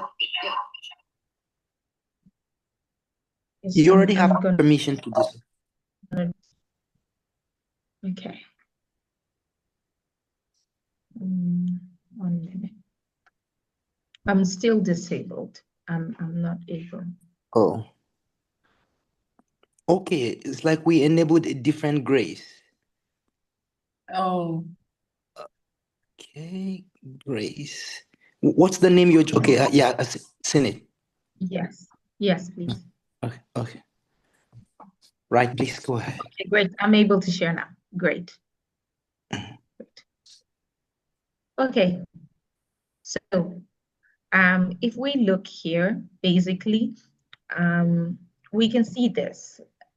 Women can build, leveraging the competencies to balance the skills. I want to first talk about balancing the skills. Balancing the skills means there is a skill. And if we're talking about women and we're saying made of, the skill is made of both women and men. And how do we balance this skill, right, to bring the most advantage to women? But the most important word I would like to focus on this presentation is leveraging competences. That shows that we are already competent. We've already been made competent. As a woman, you're already built or born with a built-in incubator, right? You're born with a womb. And that shows you that you have the ability to bring every single thing from a concept stage, from a seed stage, into a reality stage. So that reality of our lives shows you just how powerful women are and just how competent women are. So now we have to use that competence and that advantage to our maximum advantage. This is basically what this presentation is about. It's a learning experience for us, or we're going to be doing a back and forth. I would really like a lot of engagement from you guys. That's what's going to keep me going. It's going to be very short, but I want it to be as productive and effective as possible. Right. Okay. Now, here, the skill, right? So there is a gap. There's a gap, right? If you look at the world's workforce, you would see that women are still underrepresented. Like I said, if you're talking about the skill, then you're talking about men and women, right? So if you look at the total workforce, there are 47% women, 47% women here. So I'm going to annotate. The total workforce, we have 47% women. But you look at suit roles, that's like colored jobs and all that, it's 25%. It's 25%. It's 25% women. But then when you go forward to look at STEM, science, technology, innovation, mathematics, you realize that we are on a disadvantage. We're just at between 15% to 28% there. That means that there's still a gap for us to fill, especially in the leadership area. So I want us all to just visualize, imagine that we as women who have looked for all this much education, we have dedicated ourselves to learning, we have committed ourselves to excellence, we have committed ourselves to all various levels of understanding and knowing, but we are still not well represented in the areas that matter. And when I talk about the areas that matter, what do I mean?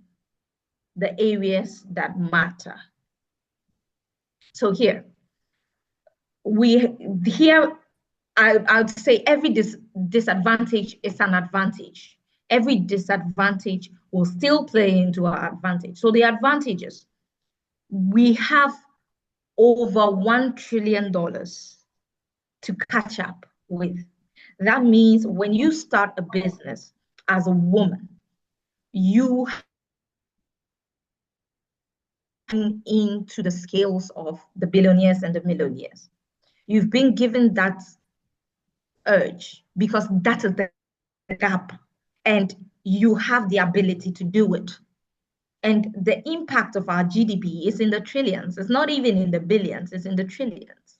So if we're able to do this, we're not only going to benefit women and children, we're going to benefit men, we're going to benefit society, we're going to benefit the global scale, we're going to change global warming, we're going to do a lot of things.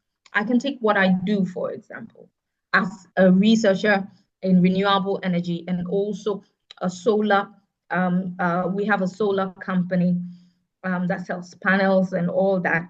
And we have a construction company that does constructions and all that. We're not even, like I'm saying, we're not even that many women. When you're looking to employ women, you can't find as many women who are good in these fields as much as men. So you still end up with women.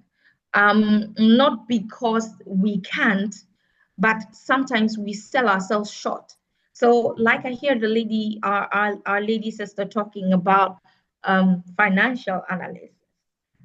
That is a whole spectrum of it. That's one view of it. Now, another view of it is taking it across industries, taking your advantage wherever you are.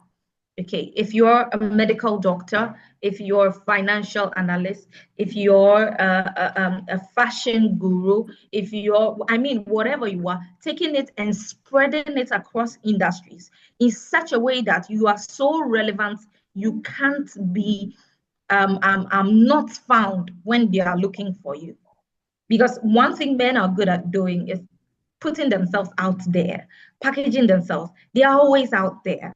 But sometimes as women, because we have that edge, sometimes we're not able to put ourselves out there on the platform. So this is another way we can bridge the gap, just putting it out there and going across industries. So you don't need to stay in finance as the finance when you're a financial analyst. You can move into the construction space, financial analysis for construction, financial analysis for oil and gas, financial analysis for solar, financial analysis. You get what I mean? If you're a fashion designer, you pick whatever you're doing, think about the larger scale of it, right? If I'm to scale this, if I'm to scale what I'm doing, how would it look like?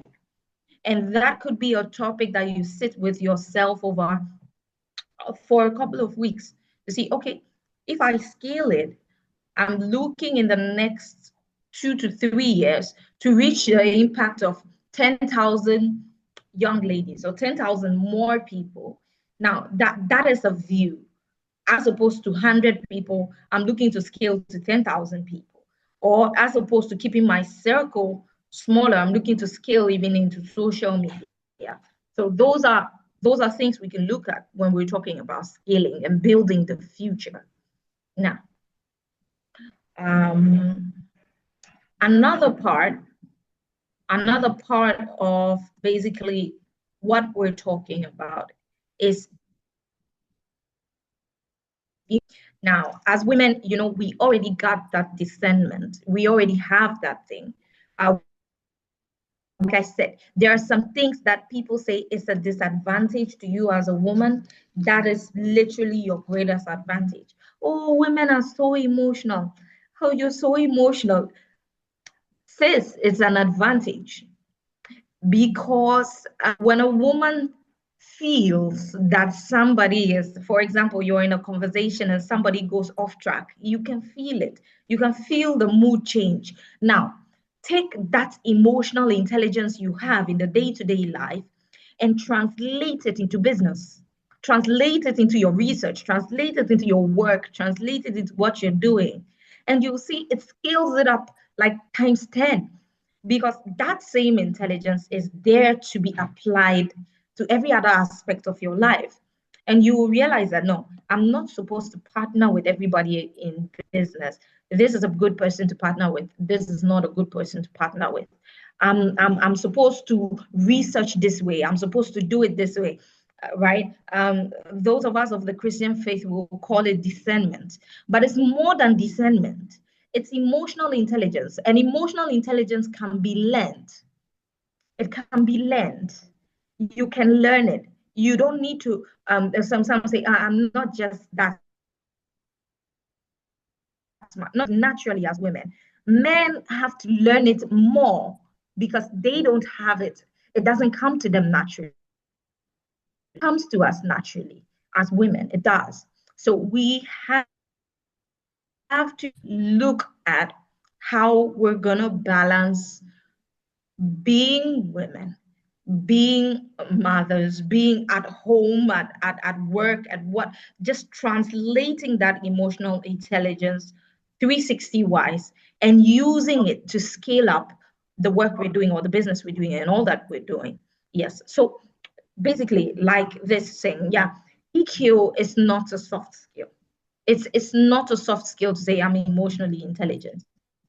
It derives better retention and better teamwork and a psychological safety. Because if I know that my action as a team lead, if I speak to my team this way, I'm going to offend or I'm going to be offensive to ABC person in my team. The emotional intelligence will tell you how to put across your information as a leader.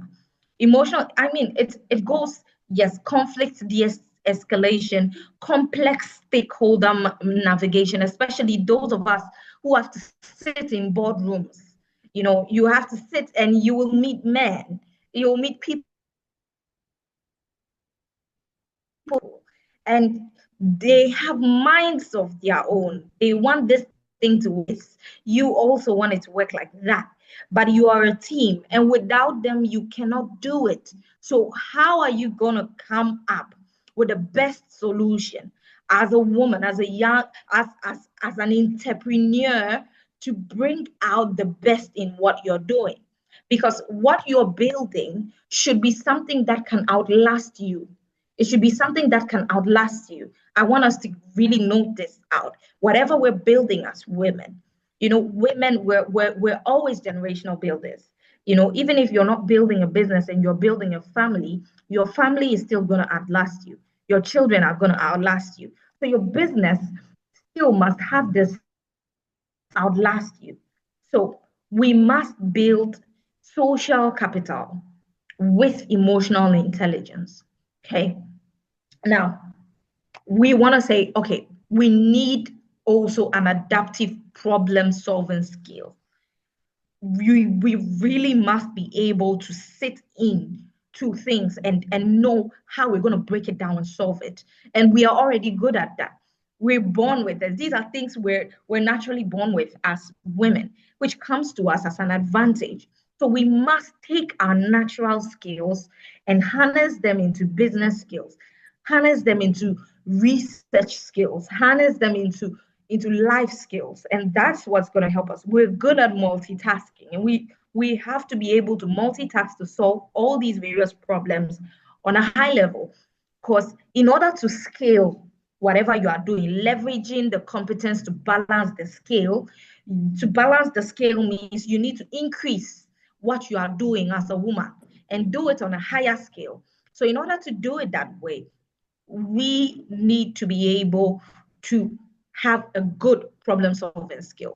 So yeah, basically this is it. The information synthesis, holistic risk management, resilience and pivoting, and multitasking. Good. I talked about multitasking just right now. Multitasking is a myth. We're told just juggle it, just do it. No. More at once. Sometimes something will suffer. If you want to build a family while building a business or while researching or while expanding your horizon, then you will reach a peak in which you feel like your business is suffering because of your commitment to family, or your family is suffering because of your commitment to business. There's no way, there's no one code, no one size fits all as it relates to this, because the bigger picture is a single picture that says, look, so I could be a role model. I'm so grateful that our sister spoke about be a role model and find role models. But I want to dare to say that what worked for your role model may not work for you. What worked for them possibly will not work for you. So you have to find your flexibility point. You have to find your resilience point. You have to find what you're most comfortable doing for that season of your life and maximize it. And if you're in a season where there's nothing stopping you, just go for it. Go for it and do it to the best of your ability. Yeah. So I'm trying to rush through the slides. So the next is competency. So we can have some time for questions and answers. Now, if we're collaborating about collaborative leadership, because we're women and we want to work together, I see out of the 34 women, at least we would have 30 women online right now. I would be so grateful to be able to collaborate with all of you. We have programs and we have things we're organizing that will benefit women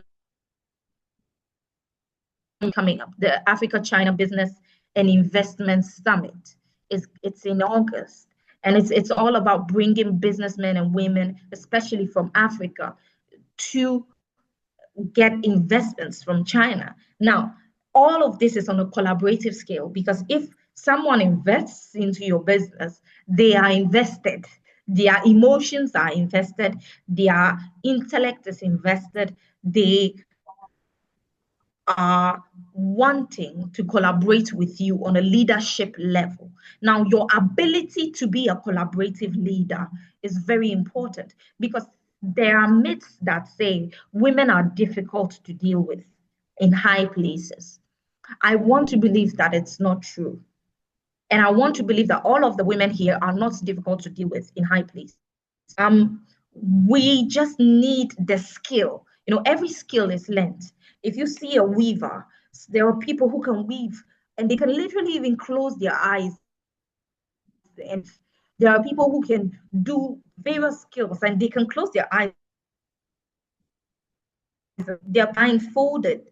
They can paint, they can draw a canvas blindfolded, because they have mastered the skill to a level that it's just amazing. Now, being able to collaborate with other people is a skill that we need to master. Being able to collaborate with other women, being able to balance emotions, being able to be a good leader. These are not things that come naturally. We have to be willing to learn. And if it comes naturally to you, you still have to be willing to polish it. I hope I'm being heard. I feel like I'm speaking a lot, but I'm not getting any feedback.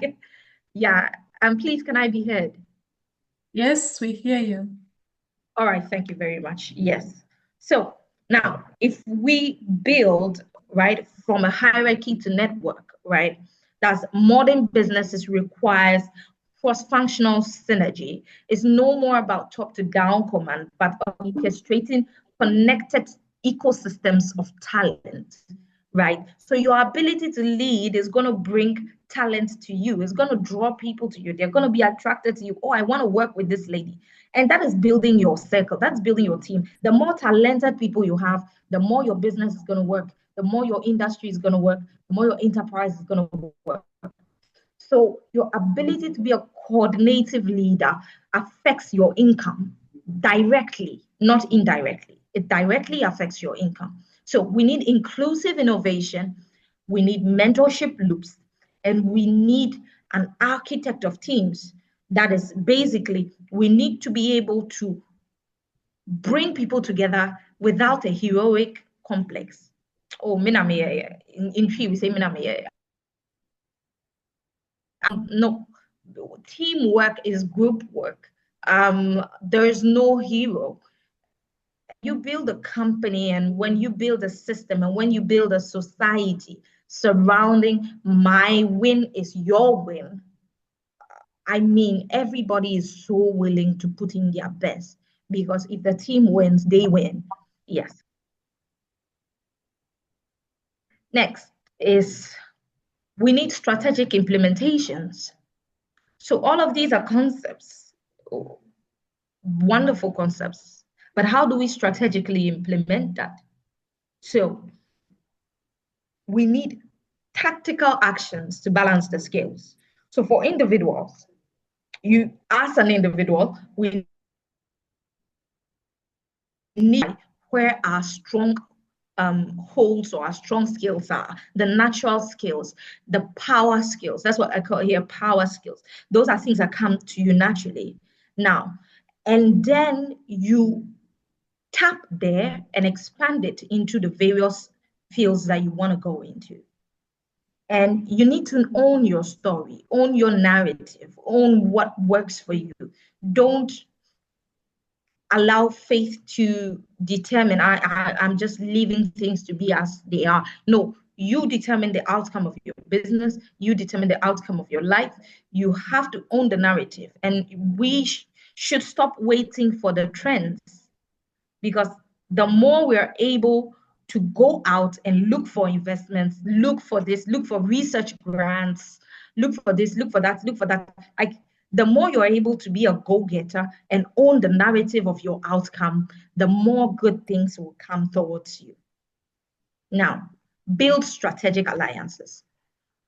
Let's not be quick to be a solo person. Let's not be quick to be solo. It doesn't pay to be solo. Build the alliance, and it doesn't matter whether the person is better than you. For me, I love people that are better than me. Someone who can do something that I cannot do. I'll just sit back and encourage you. I'll be clapping for you to do it, because the business wins. We get more money. You get more money. I get more money. Why do I want you to win? So there's no competition in strong alliances. So my company's name is Plus Alliance Meridian, one of our companies in Plus Alliance Meridian. And we really strategically chose the name Alliance because all that we want to do is build strong alliances. So if you're an organization, build structural integrity into the system of your organization. That means you need to audit. You need your auditing team in check. You need a competent way of hiring skilled people. You need a way of connecting with people who are better at doing certain things at certain levels and coordinating them into a system. You need sponsorship programs. So you need to move from just mentorship, that's on the personal level, to formal sponsorship, where your leaders actively advocate for women's advancements on closed-door meetings, like we do. With the ACIBS, 70% of the work is being done by women.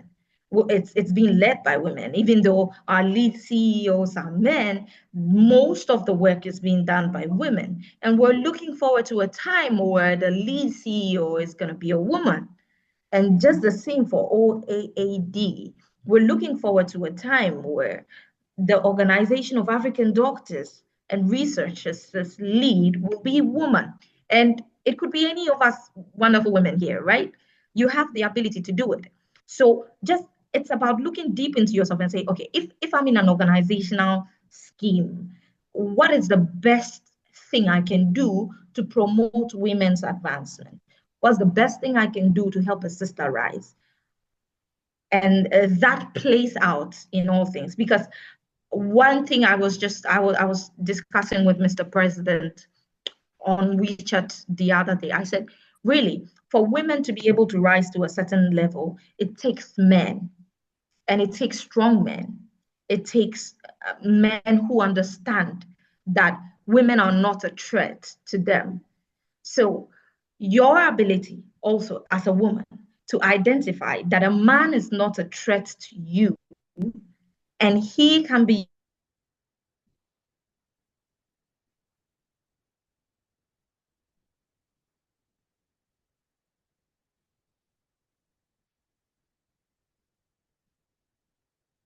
Miss Grace?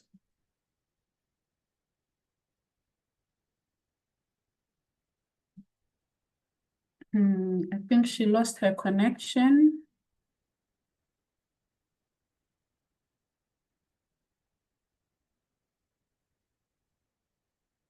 Miss Grace?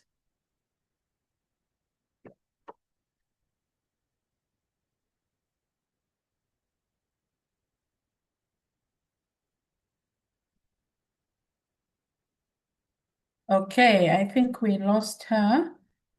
Just a moment.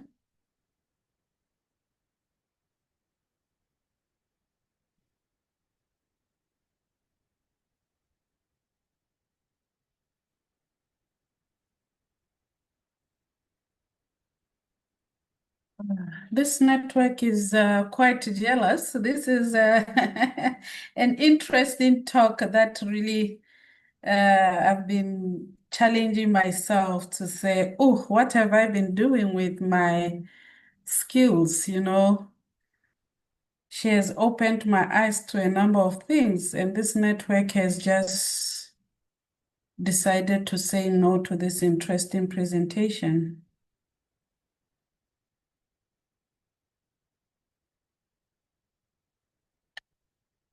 Just a moment to confirm if she's able to get back online. If no, we move on.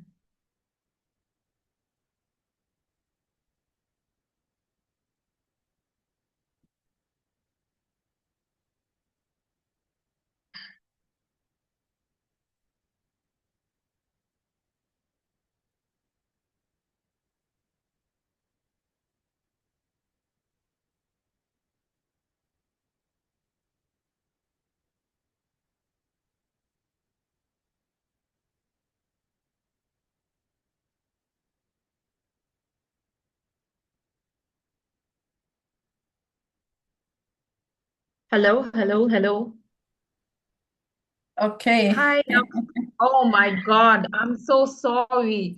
My internet connection just got cut out. I had to switch to my mobile data from It's Wi-Fi to okay. mobile. Please Yes, all right. continue with your conclusion time. Oh, definitely. So, we'll talk about Reshma Shujani and then Gwen Shotwell. She's the president and COO of SpaceX. The SpaceX, we all know SpaceX, the company that basically wants to build a second habitat in Mars. So, basically, in conclusion, the future is built by everyone. Every woman is able to do it. We're not waiting for someone else to appear from somewhere to come save us. We're the ones to change the world. So I'm looking forward to seeing each and every one of us at that level, helping each other, supporting each other, opening the doors for each other, and just maximizing the competence, because we have a gap of more than $1 trillion.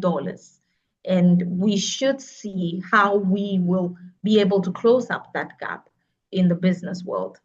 Thank you very much. And I'm open for any questions. Yes, I'm open for any questions. Thank you. Thank you very much, Ms. Grace. This is quite an interesting presentation, and we have a lot to take away from this presentation. And with that, we have come to the end of our session, and I would like to thank all the speakers. I mean, they have done a wonderful job, from our marketing and sales specialist, Apostle Abizwasia. You know, she has bombarded us with this theory, the tennis ball theory, which is very interesting as a woman. And then all the way to our pediatric professor, Dr. Sahran. You know, she has taught us to be strong women who are able to know when you can no longer take it. You need to give yourself, you know, some love and seek for help. And then we also have our financial analyst, Dr. Nena, who has brought a lot to the table. You know, there are other skills out there beyond what you have, which you need to learn, the data analysis and everything she talked about. I mean, there's room for us to learn more, and all the way to our COO, Miss Grace, she said, own the narrative of your outcome. You have to take that responsibility. And I remember she also said, we aren't just filling the seats, we are building the future. So as a woman, you can build.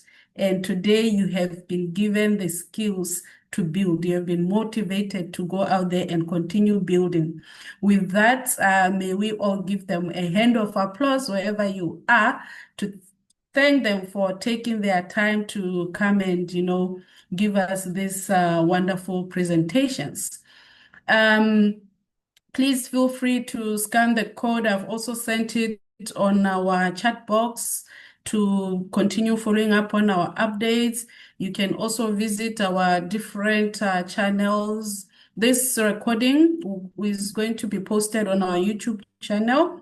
And with that, allow me to call Ms. Jane, our own coordinator, to give us the closing remarks, after which she will be followed by our OAAD president, Dr. Odi.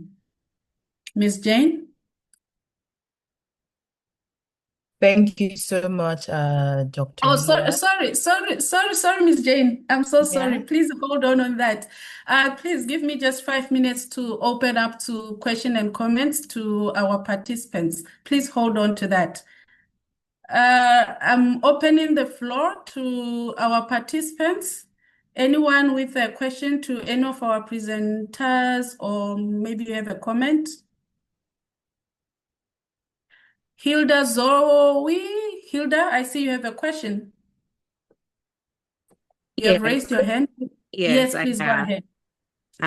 Good afternoon from my side. I'm from Ghana, and it's a great privilege to be on this. I mean, I've learned a lot, and I took a lot from Dr. Saharan when she was talking about we taking a break, and I see myself being a victim of that.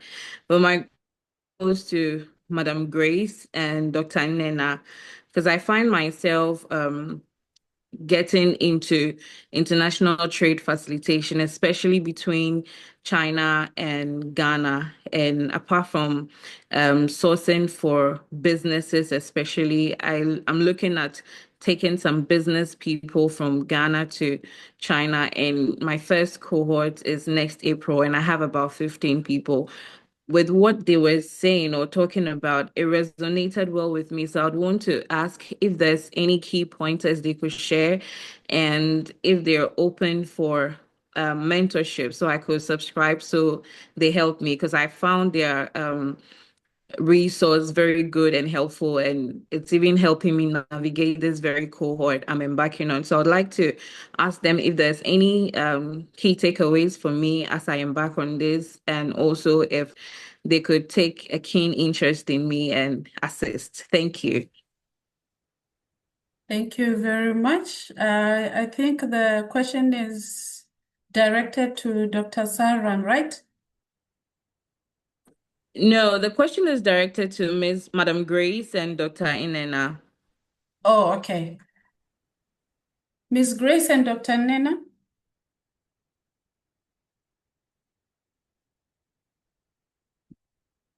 I'm not sure if they are still online. Dr. Nena?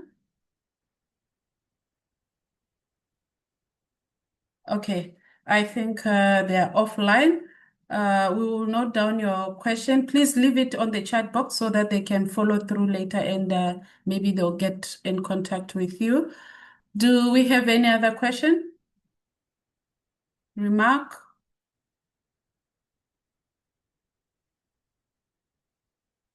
Okay. In the absence of comments or questions, we will move on to the closing remarks by Ms. Jane. All right. Thank you, Dr. Leah. I want to say a very big thank you to all. You all did a wonderful job of giving us so much information. I learned so much today from, having to align every single thing from our spiritual state of well-being to our mental state of well-being, to to, getting our career path in order. So everything was just perfect. And we all have to, for us to get to where we need to be, we need to have all these skills, all these competences, because if your state of mental health is in chaos, I don't think you'll be able to handle or be able to handle the skills that you need for you to be able to make it in life. So I want to thank everyone that also attended this program tonight for joining us, staying for 2 hours, almost 2 hours, 30 minutes right now. And joining us for this long is not a small feat. For those joining us from Africa, we thank you all because we know the cost of data is not easy. We also thank anyone from every other one that joined us from different countries. We thank you all for being here tonight. We hope to see you more in our subsequent programs or events. Thank you so much. Thank you, Ms. Jane. Dr. Ode, please close the session for us. Thank you very much, my sister Leah. Thanks for the very beautiful moderation. You did a very powerful job moderating and coordinating the conversation, joining all the pieces, and allowing us to drink from the well of experience being shared by these powerful women. I can tell you, these women were on fire all through from the beginning to the end. Every single person that spoke, you brought very beautiful components, very beautiful inputs, and we really enjoyed it. I want to make an appeal. There'll be 2 appeals. Number 1 is, please, to every woman here, remember what all these women said. And one thing that they all emphasize, or they all showed clearly, is that when we talk about balancing and getting things done, it's not something that is very easy or something that is even doable, because every human being has only 24 hours every day. Anytime you're using as a woman to do certain things that society expects you to do because you're a woman, you cannot possibly use it for also doing things like building companies or building whatever you are being encouraged to build as well. But what I want to appeal is this. Even when you don't have the time to build, when you don't have the energy to build, when you don't have the resources to build, even when you have not acquired the competency to build, or you don't have the curiosity or the strategy to build, and you don't have the systems, please maintain a mindset of building. Because if you don't maintain a mindset of building, when you then acquire the time or the energy or the resources, the curiosity, the competency, the strategy, the systems, you have not prepared your mind and maintained it on a consistent pathway of building. Because at some point, you don't have those things to build, but at some point in your life, you're going to be in a position where you will be able to build. But you will only be able to begin to build at that time if you have maintained the mindset of building. That mindset of building will also be naturally implanted in the minds of the children you raise, because it is there. It will come out from your words and enter their minds naturally, because that mindset of building is there. So I'm appealing to all the women here. We recognize the pressure that's always on you in various dimensions. We recognize how difficult it is to expect you to do many things when you're also expected to do everything else. It's extremely tough. It's extremely tough. but please maintain the mindset of building. Secondly, I want to appeal to all the women that spoke to us today. Please, would you be so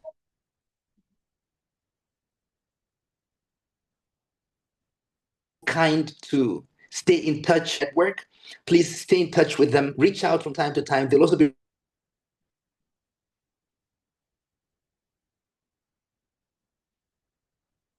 reaching out to you. Let's keep building together. And I want to also say that we will be always available to try our best to support everything that needs to be done. But please maintain that mindset of building so that when you get to the point where you can build, whatever seems to be weaknesses in the past will be turned into strength. Every weakness is capable of becoming a strength, and we must harness all those and concentrate our competencies as very sharp tool, which we're going to use to get things going, get things done. And we're looking forward to seeing money flow into your account because you have the competency and you've worked hard and you've stuck to it. And we're also looking forward to seeing you live a fulfilled life, live healthily. And overall, I want to thank you all. Thank you all. Thank you, Dr. Kuzbu. Thank you, Dr. Grace. Thank you, the coordinator of OWN. Thank you, Dr. Nena. Thank you. And thank you again, Apostle Abi. We're really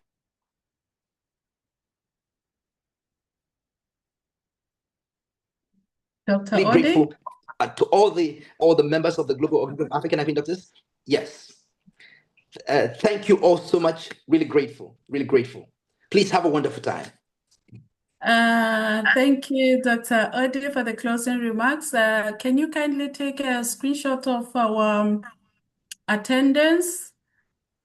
Oh, sure. Yes, please. I would like to ask everyone to switch on your video so that we can take a wonderful picture for our archives. And this recording is going to be shared on our YouTube channel. So kindly click on the links that I've shared in the chat box so that you keep up with the updates and be able to see or view our recording. Dr. All right, Ode, so we are ready for the picture. Excellent. So I'm going to do that right now. Please switch on your camera and smile. Okay, those who are available, please. Let's get it done. I'm taking the first screen. I'm about taking the first screen. Just a moment.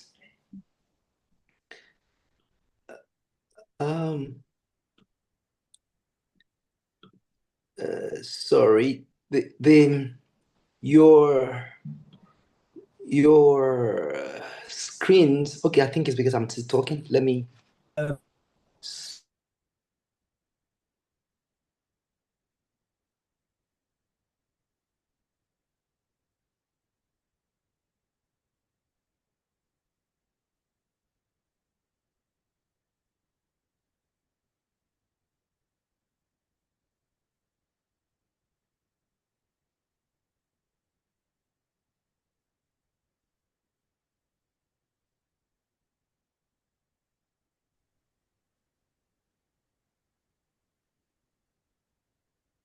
Are you winning, Dr. Ode? You are on mute.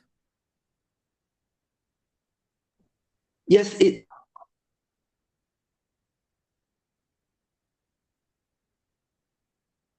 I've not captured the first screen, which it's balanced now the way it should capture.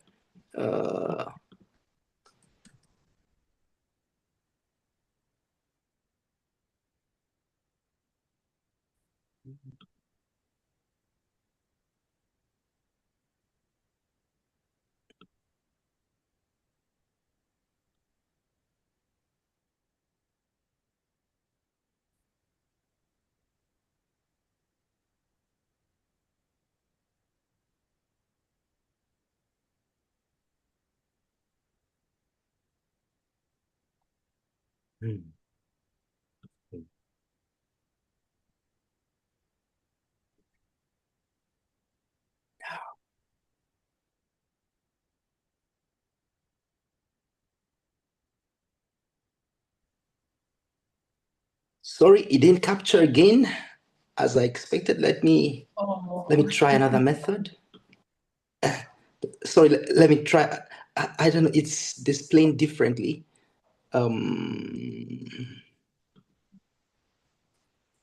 Okay.